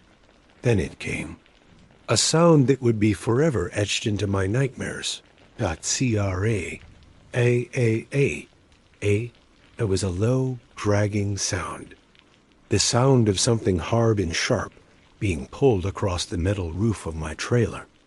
It started at the very back and began to move forward, slowly, deliberately. Each inch it covered was an eternity of suspense. It was a sound that didn't belong in the natural world. It wasn't the screech of a tree branch. It was methodical. It was the sound of something exploring, feeling its way along the container.scr, drag, scr, dot. It was getting closer to the cab. My breath hitched in my throat. I pictured it in my mind's eye, that impossibly thin, shadowy form, crawling on all fours like some grotesque insect across the top of my trailer, its pointed limbs digging into the aluminum. I could feel the minute vibrations through the frame of the truck, a subtle trembling that confirmed this was not in my head. This was real. I swerved, a desperate, foolish attempt to shake it off. The truck groaned in protest, tires squealing on the wet asphalt. The trailer fishtailed wildly, and for a terrifying second, I thought I was going to lose control completely and end up jackknifed in a ditch, or worse, over the guardrail. But the scraping continued, uninterrupted, unbothered by my violent maneuver. It was like a leech that had latched on, indifferent to the struggles of its host. The sound reached the gap between the trailer and the cab. It stopped. The silence that followed was somehow more terrifying than the noise it replaced. Where was it now? What was it doing? Was it going to try to get in? I imagined the flimsy back window of the cab shattering, a long, spindly arm reaching through. My body was drenched in a cold sweat. My hands were slick on the steering wheel, yet my eyes were locked on my driver's side mirror when a flicker of movement appeared at the edge of the glass. It wasn't behind me anymore. It was beside me, slowly. A shape began to descend into my field of vision. A long, thin, black limb lowered itself down the side of the cab. It moved with a disjointed, unnatural fluidity, like a stop-motion animation. Another limb followed. It was climbing down into the space between my door and the fuel tank. My heart hammered against my ribs so hard I thought they would break. I couldn't scream. I couldn't move. I was paralyzed, a mouse watching a snake uncoil. Then a face rose into view, peering in the driver's side window. Asterisk, there were no features, no eyes, no nose, no mouth. The space where a face should have been was a smooth, shifting void, a patch of darkness that seemed to absorb the light from my dashboard. It was like looking into a piece of the night sky that had been cut out and stuck onto a body. The lack of features was more horrifying than any monster's face could ever be. There was no malice to see, no anger, no hunger. There was just nothing, an absolute, terrifying emptiness. And it was looking right at me. That was what broke the paralysis. A primal scream finally tore from my lungs, raw and animalistic. My instincts took over. Survival, pure and simple. Through the suffocating fog ahead, I saw a faint, blurry glow. A light. Then another. It was the bottom of the pass. It was the truck stop. The lights of civilization, of safety, of other people. It might as well have been the gates of heaven. I aimed my truck towards that glow and stomped on the accelerator with every ounce of strength I had left. The engine screamed, pushing past its limits. The truck rocketed forward into the blinding light. All thoughts of safety and caution burned away by sheer terror. The thing at my window reacted. A sharp, violent bang erupted as its lens struck. The glass, the window shuddered, but held. Bang! Another strike, harder this time. A spiderweb of cracks appeared in the safety glass. It was trying to get in. I didn't care about the road anymore. I didn't care about anything but reaching those lights. I burst out of the fog bank like a cannonball. The sudden clarity was blinding. The brilliant fluorescent lights of the truck stop's massive fuel station sign washed over me. The world snapped back into focus. There were other trucks, cars, the smell of diesel and frying food. The glorious, beautiful, normal world. I slammed on the brakes, skidding the rig to a screeching halt in the middle of the entrance, blocking everything. I didn't care. The cab door flew open before the truck had even fully stopped. I fell more than jumped out, landing hard on the wet asphalt. I scrambled to my feet and spun around, my eyes wild, looking at the spot where the creature had been. There was nothing there. The side of my cab was empty. The top of the trailer was bare. It was gone, vanished as if it had dissolved in the light. I stood there, panting, shaking, while a chorus of angry horns started to blare from the trucks I was blocking. A man in a greasy cap leaned out of his window. "Hey, buddy, you gonna move that thing or what?" I couldn't answer. I just stared at my truck, at the spiderweb cracks in my driver's side window, my only proof that the nightmare had been real. I never took that route again at night. I told no one the full story. Who would believe me?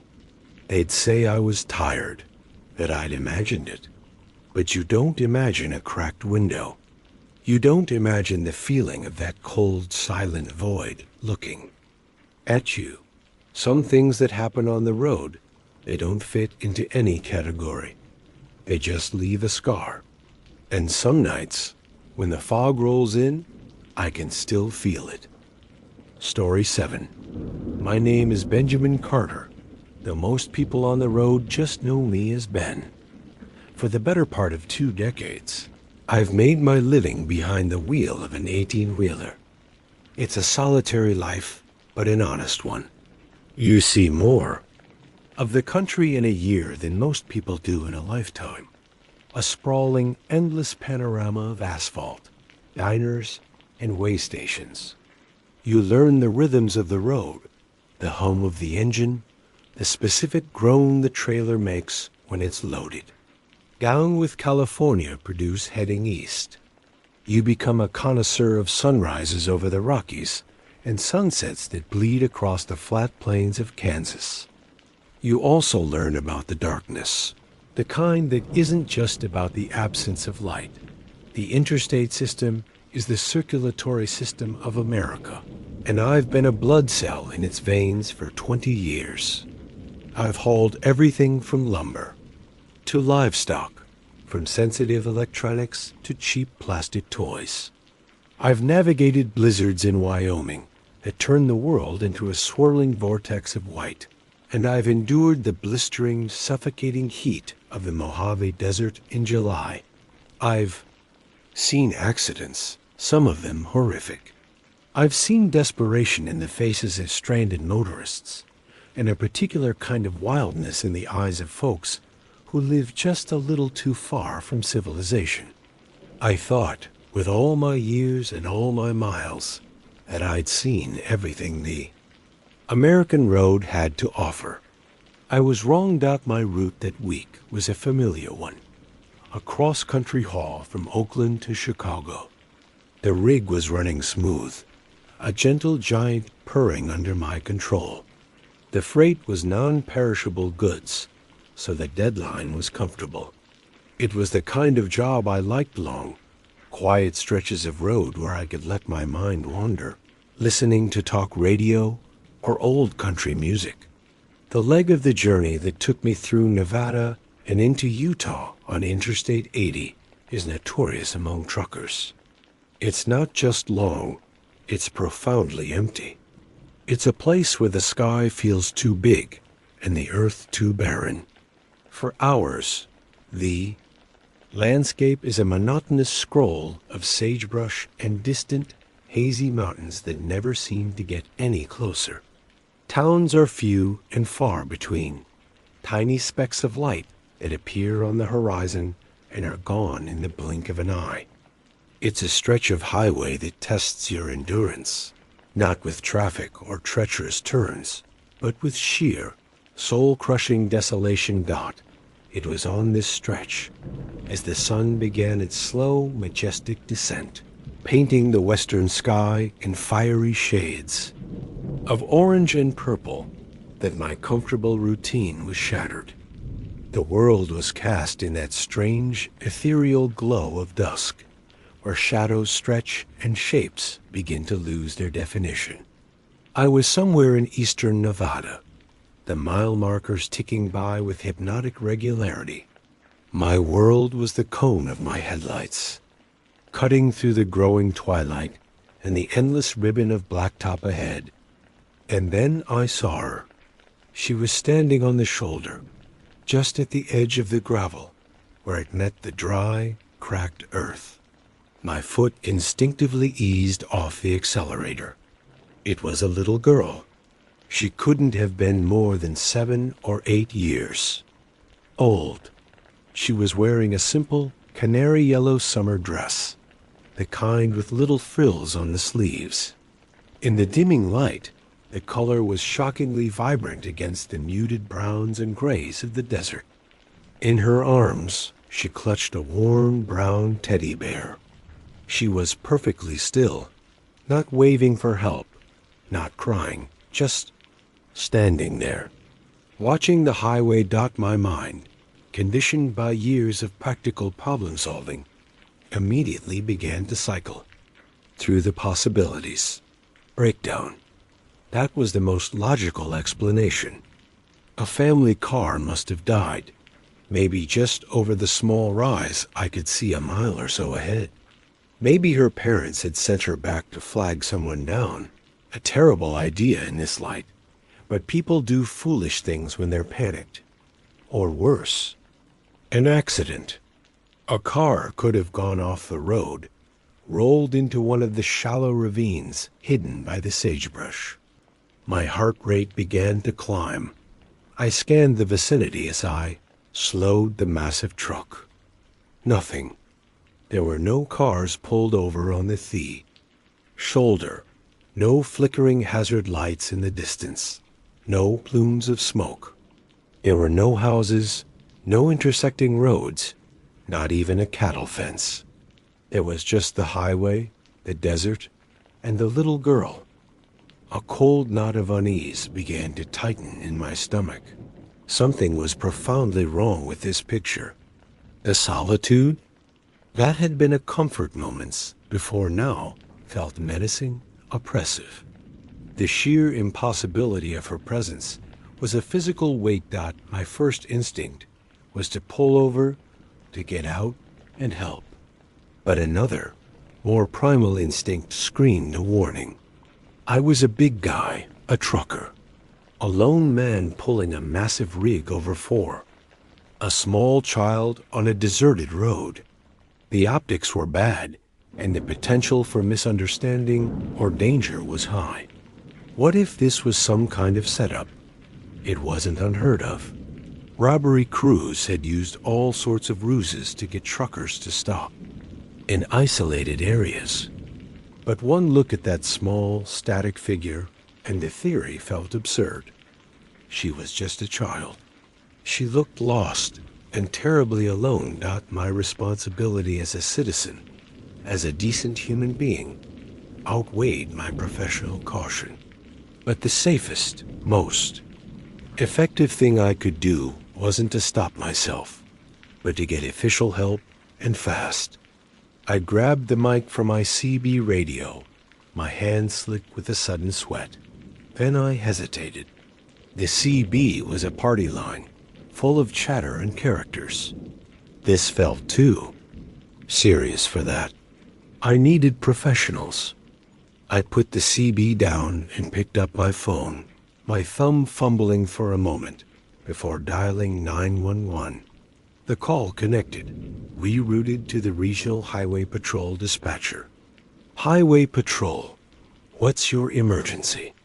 The voice was a woman's, calm and professional, but with a slight edge of boredom, the sound of someone who has heard it all before.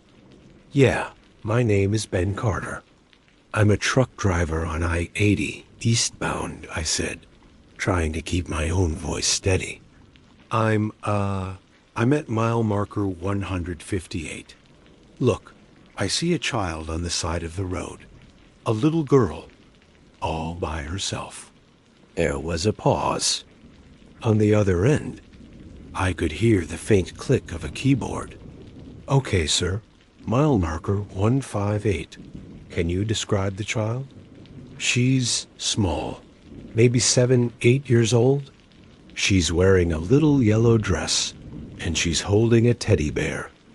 The words felt strange coming out of my mouth, like I was describing a character in a movie, not a flesh and blood child standing 20 feet from my cab. In my rear-view mirror, her small form was shrinking rapidly, the yellow of her dress the last thing to be swallowed by the encroaching darkness. I had to fight the urge to slam on the brakes, to turn the whole rig around. The dispatcher's voice, when it came back, had changed. The boredom was gone, replaced by something else. a profound weariness. It was a tone I'd heard from doctors giving bad news. "A little girl in a yellow dress, sir?" she asked, her voice flat, almost devoid of emotion. The question caught me off guard. "Yeah," I said, my voice rising slightly. "Yeah, that's right. A yellow dress and a teddy bear. You need to send someone out here right away. It's getting dark, and this is no place for a kid." Asterisk, asterisk. A heavy sigh came through the phone, a sound that carried the weight of 1,000 such conversations. It was the sound of a hope being extinguished. "Sir?" she said, and the formal address felt like a wall being built between us. "We get that call 3 or 4 times a year. Always at that same mile marker. Always a little girl in a yellow dress." My blood ran cold. The hum of my engine seemed to fade into the background, leaving only the sound of her voice and the frantic thumping of my own heart. What are you talking about?" I stammered. "We've sent patrols," she continued, her voice a monotone litany. "We've sent search parties. The first few times, years ago, we even sent up helicopters with thermal imaging. We have never, ever found anyone. No footprints, no sign of a struggle, no car, nothing.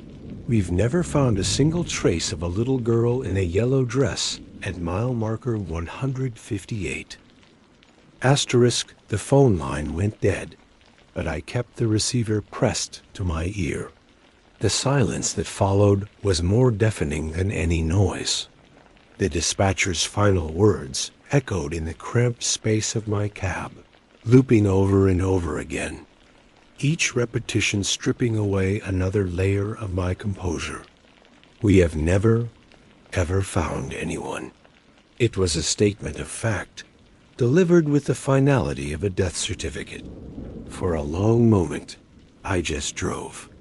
My hands were gripping the steering wheel, so tightly my knuckles were white, my eyes fixed on the hypnotic white lines disappearing under my truck.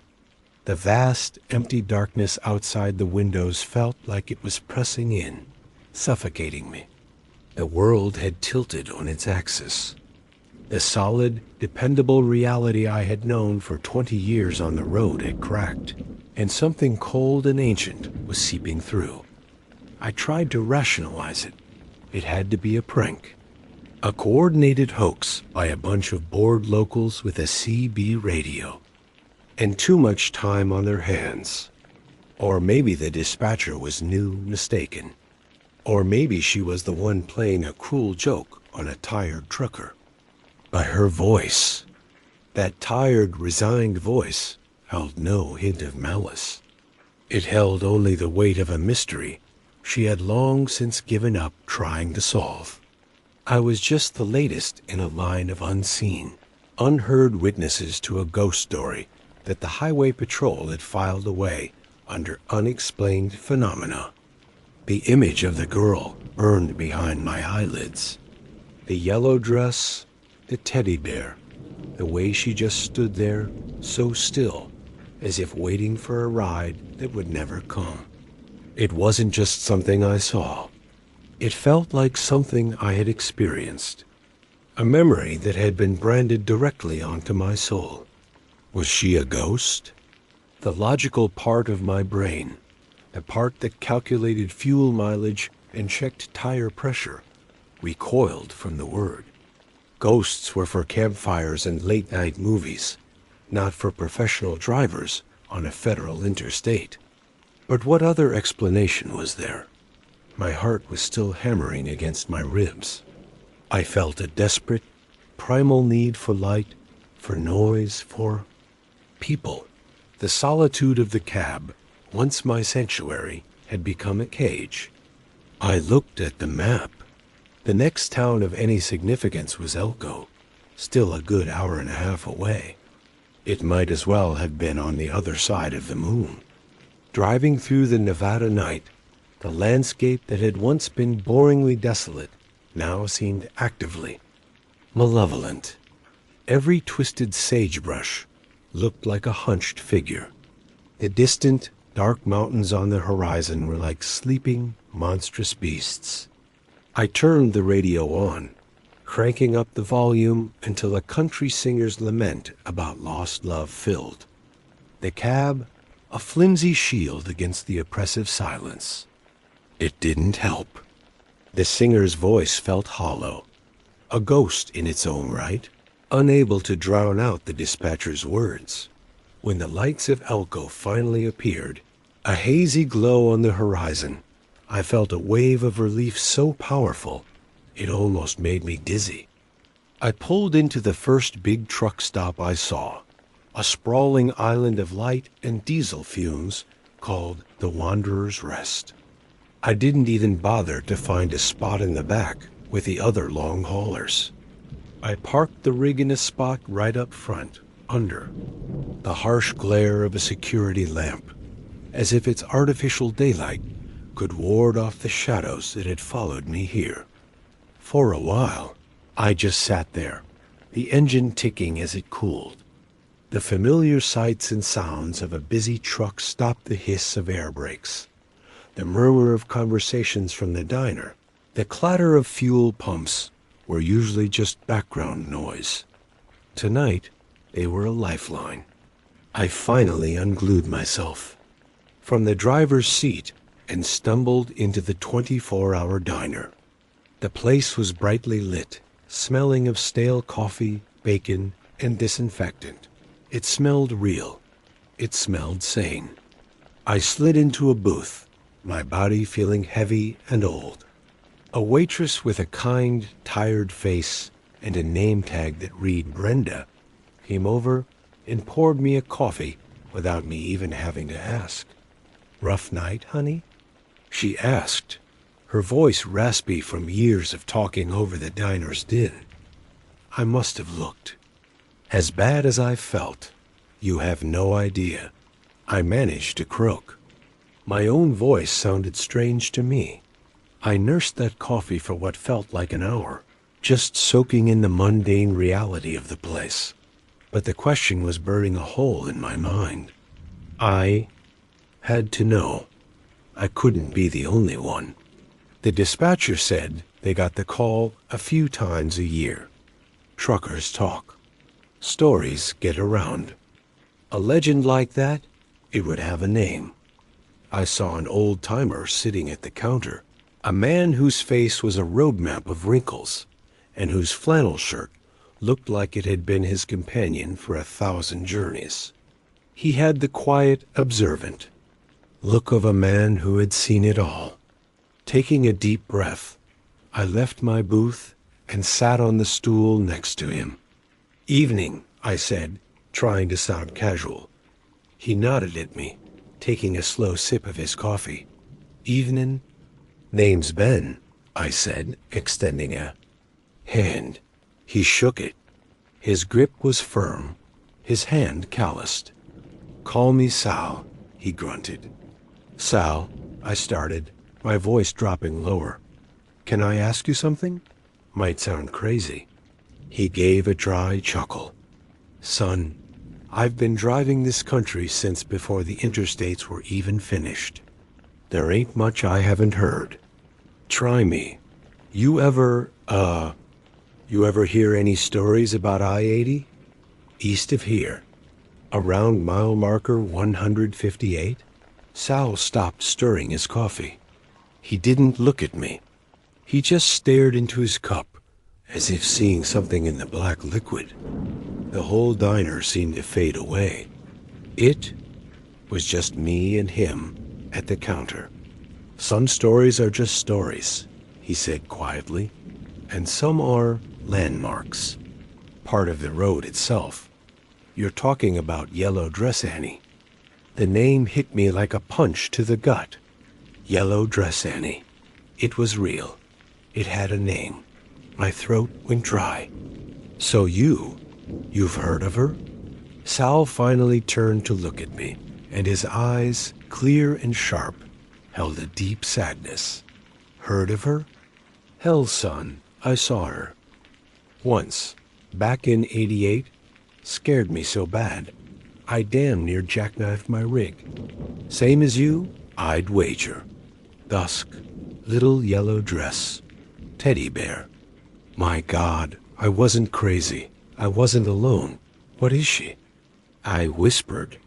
Depends on who you ask, Sal said, turning back to his coffee. He began to talk in a low, mesmerizing voice, and I listened, hanging on every word. The story I heard, the one that feels the truest, goes way back to the '50s. Family heading west, looking for a new life. Car breaks down right around that spot. The dad starts walking toward Elko for help, tells the mom and their little girl to stay put. He's gone for hours. A day, a storm kicks up, a real nasty desert squall. When the dad finally gets back with the highway patrol, the car is empty. They search for weeks. They find the mother's body a few miles away. Dehydration, exposure. But they never, ever find the little girl. The story goes that she's still out there, waiting for her daddy to come back. Still wearing the yellow dress her mama made for her. He paused, taking a long drink of coffee. Some say she's a warning, a bad omen, that if you see her, you're bound for bad luck on your trip. Others say she's just lost, a replay of a tragedy stuck on a loop for all eternity. An echo in the desert, a chill, colder than any Wyoming blizzard, snaked its way down my spine. An echo, that's what it felt like. Not a malevolent presence, just a profound and unending sadness. Did you call it in? I asked. Back when you saw her? Sal nodded slowly. I did. Got the same tired speech from some dispatcher you probably got tonight. Felt like I joined a club nobody wants to be in. He looked at me again, his expression grim. Let me give you some advice, Ben. You forget you saw her. You put it out of your mind, lock it in a box, and you never, ever stop at mile marker 158. You hear me? You don't stop. You don't look. You just put your foot down and you drive right on through. She's part of the road now, and some parts of the road, they're best left alone. I finished my coffee, the bitter liquid doing nothing to wash the taste of fear from my mouth. I thanked Sal, paid for my coffee, and walked back out into the cold, diesel-soaked night. But the light of the truck stop no longer felt like a comfort. It felt like a tiny, fragile raft in a vast, dark ocean of things I didn't understand. I climbed back into my rig, but I knew I wouldn't be sleeping. I sat in the driver's seat, staring out at the highway that stretched east and west, a ribbon of darkness leading to places known and unknown. I had seen something that I could never unsee. I had become a member of Sal's club. I was now one of the men who had seen Yellow Dress Annie, the lonely ghost of I-80. And I knew, with a certainty that chilled me to the bone, that this was far from over. Sal's advice was a ghost of its own, haunting every mile I drove east. Forget you saw her. Lock it in a box. It was sound advice, the kind a man gives to help another man survive. But it was impossible. Forgetting would be like trying to forget the sun. The image of Yellow Dress Annie was now a permanent part of my mental landscape. She wasn't just a story anymore. She was a passenger in my cab, a silent, sorrowful presence in the seat beside me. The rest of the trip to Chicago was a blur of caffeine and frayed nerves. Every glimpse of yellow on the roadside A discarded rain slicker, a highway sign, a field of wildflowers made my heart leap into my throat. Sleep offered no escape. When I did manage to drift off in some noisy truck stop, my dreams were filled with desolate highways and the fading light of dusk.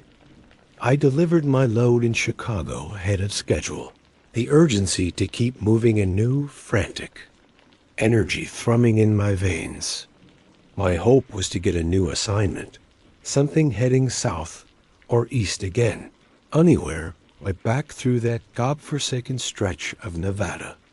I called my dispatcher, a guy named Frank I'd worked with for years. "Ben, good to hear from you. Got something for you right away," he said, his voice chipper. "Easy run. Picking up a load of machine parts in Salt Lake City, taking them to Sacramento." The words hit me like a physical blow. Salt Lake City. To get there from Chicago, the most direct route was I-80 West, straight back through the belly of the beast, straight past mile marker 158. "Frank," I said, my voice tight. "Listen, anything else? Send me to Miami. Send me to Seattle. I don't care. I don't want to take 80 West right now." There was a pause. "Everything okay, Ben? You sound spooked." "That's not like you." How could I explain? "Sorry, Frank. I'm trying to avoid a ghost I met in the desert. I would be on mandatory psychological leave before I could finish the sentence." "Just a bad feeling," I mumbled. "Feeling run down. Prefer a different route." "Look, Ben, I'm in a bind here," Frank said, his friendly tone shifting to business. "The original driver had a family emergency. This is a priority shipment. I need my most reliable guy on it. That's you. I can throw in a bonus for the trouble." And just like that, I was trapped. Trapped by my own reputation for reliability. Trapped by the simple, brutal economics of my profession. Refusing a direct request like this wasn't really an option. If I wanted to keep my job, I felt a cold dread wash over me. It was as if some unseen hand was guiding the pieces on a chessboard, and I was being moved inexorably back to that one specific square. I accepted the job. My fate was sealed. The drive west was a funeral procession. Every mile closer to Nevada felt like a nail in my coffin. The rational part of my brain, the part that had nearly been silenced, tried to reassert itself. It was just a story. Sal was an old man messing with me. The dispatcher was overworked. The girl was a trick of the light, a figment of a tired mind on a long, lonely road. But the fear in my gut, cold and hard as a stone, knew better dot as I crossed the Utah border into Nevada. The landscape began to transform. The sky opened up, vast and indifferent. The sagebrush returned, stretching to an infinite horizon. The air itself seemed to grow thinner, charged with a strange electricity. I felt like I was entering a different realm, a place where the normal rules didn't apply. My hands were sweating on the wheel. I considered stopping, waiting until full daylight to pass the spot. But Sal's words came back to me. "You just put your foot down and you drive right on through." Maybe speed was the answer.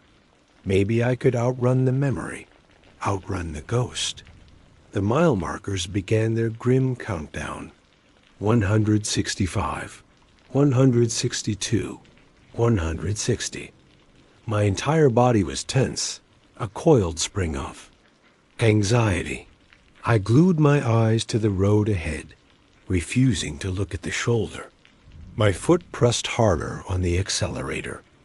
Then, at mile marker 159, my engine sputtered dot. It was a cough A single, violent hiccup that shook the entire cab. Then another.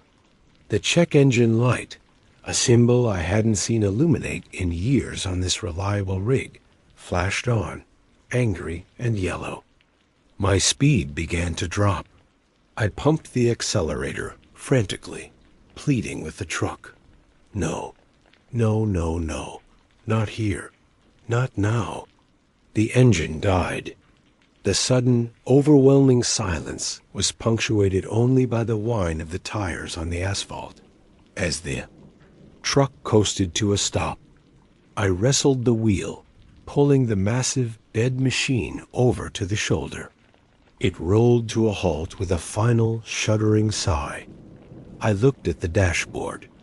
The mile marker, perfectly centered in my windshield, was a small green sign with white numbers. 158. It wasn't a coincidence. This was an appointment. For a full minute, I didn't move. I couldn't. I was paralyzed by a fear so pure and so potent, it was like ice in my veins. The sun was setting, the same fiery spectacle as before. The world was awash in the melancholy light of dusk. Sal's final warning was a scream in my mind. You never, ever stop at mile marker 158. I forced myself to breathe. I was a professional. I had a problem to solve. I tried the ignition. Nothing. I tried the CB radio. Static. My cell phone, unsurprisingly, had no signal. I was stranded. Utterly and completely stranded at the one place on Earth I never wanted to be. Then I saw her. She was in the same spot, on the edge of the gravel shoulder, maybe 50 yards ahead of me. The yellow dress, the teddy bear clutched in her hand. But this time was different. Before, she had been a static image, a sad, faded photograph. Now she felt real, a solid presence in the twilight. And as I watched, my heart hammering against my ribs, she turned her head and looked directly at me. There were no eyes in her sockets, only dark, empty pools of shadow. But I felt her gaze.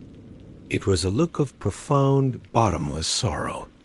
Then she did something that shattered the last of my composure. She raised her small arm, the one not holding the bear, and she pointed. She wasn't pointing at me or at the road.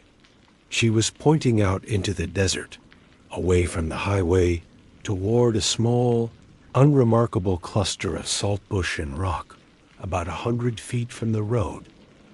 My mind screamed at me to stay in the truck, to lock the doors and wait for morning, or for help, or for the end of the world. But my body didn't obey. Sal's warning was gone, replaced by an overwhelming, inexplicable compulsion. The girl's silent plea was stronger than my fear. I had to know what she was pointing at. My hand shaking. I opened the cab door. The desert. Air was cool and smelled of dust and dry vegetation. The silence was absolute. I grabbed a heavy maglite from behind my seat and stepped down onto the gravel. Every crunch of my boots sounded like a gunshot. I kept my eyes on the girl. She didn't move, her arms still outstretched, her dark eyes fixed on me. I walked towards her, my flashlight beam cutting a nervous path in front of me. As I got closer, her form began to flicker, to lose its substance, like heat haze on the asphalt. By the time I reached the spot where she stood, she was gone. There was nothing there, no footprints, just the empty desert. But her pointed finger was burned into my memory. I turned and faced the direction she had indicated, and began to walk, my boots sinking slightly into the dry earth. I pushed through the brittle branches of sagebrush until I reached the cluster of saltbush she had singled out. There was nothing there. just rocks and dirt. I felt a wave of despair and foolishness wash over me. What was I doing? Chasing a ghost in the middle of the desert? I swept the beam of my flashlight across the ground one last time, ready to turn back. And then the light caught something. The corner of something dark and metallic, poking out of the dirt beneath a large, flat rock. My curiosity overriding my fear, I knelt down. I used my hands to dig away the loose soil. It was a lunchbox. An old tin lunchbox from the 1950s, rusted and dented, but still intact. On its faded cover was a picture of a smiling cartoon cowboy dot with trembling fingers. I pried the rusted clasps open. The contents were preserved by the dry desert air. There was no food. Inside, wrapped in oilcloth, was a small leather-bound diary and a single yellowed newspaper clipping. I unfolded the clipping first. It was from the Elko Daily Free Press, dated 1956. It told the story of a family whose car had broken down. It mentioned the father who walked for help, the mother found deceased, and it mentioned a missing 7-year-old daughter. Her name was Annabelle. Annie, my hands shaking, I opened the diary. It wasn't a diary. It was a child's drawing book. The pages were filled with crayon drawings of stick figure families, of a yellow sun, of a blue car. And on the very last page was a final chilling drawing. It showed a man, not the stick figure father from the other drawings. This man was big and angry looking, and he was standing over the blue car, and the stick figure mother and child were lying on the ground. And next to them, the man was digging a hole. It wasn't dehydration. It wasn't a tragic accident. It was murder. The father hadn't gone for help. He had created the story. Annie wasn't waiting for her daddy to come back. She was trying to show someone what her daddy had done. A gentle breeze whispered through the sagebrush, and for a moment I thought I heard the faint sound of a child's sigh, a sound of release. I stood up, the rusty lunchbox in my hand. I looked back at the highway, at my dead truck sitting silently under the stars at mile marker 158. I was no longer just a witness to a ghost story. I was its conclusion.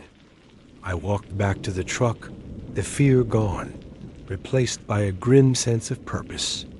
I climbed into the cab, placed the lunchbox on the passenger seat, and for the hell of it, I turned the key in the ignition. The engine roared to life on the first try.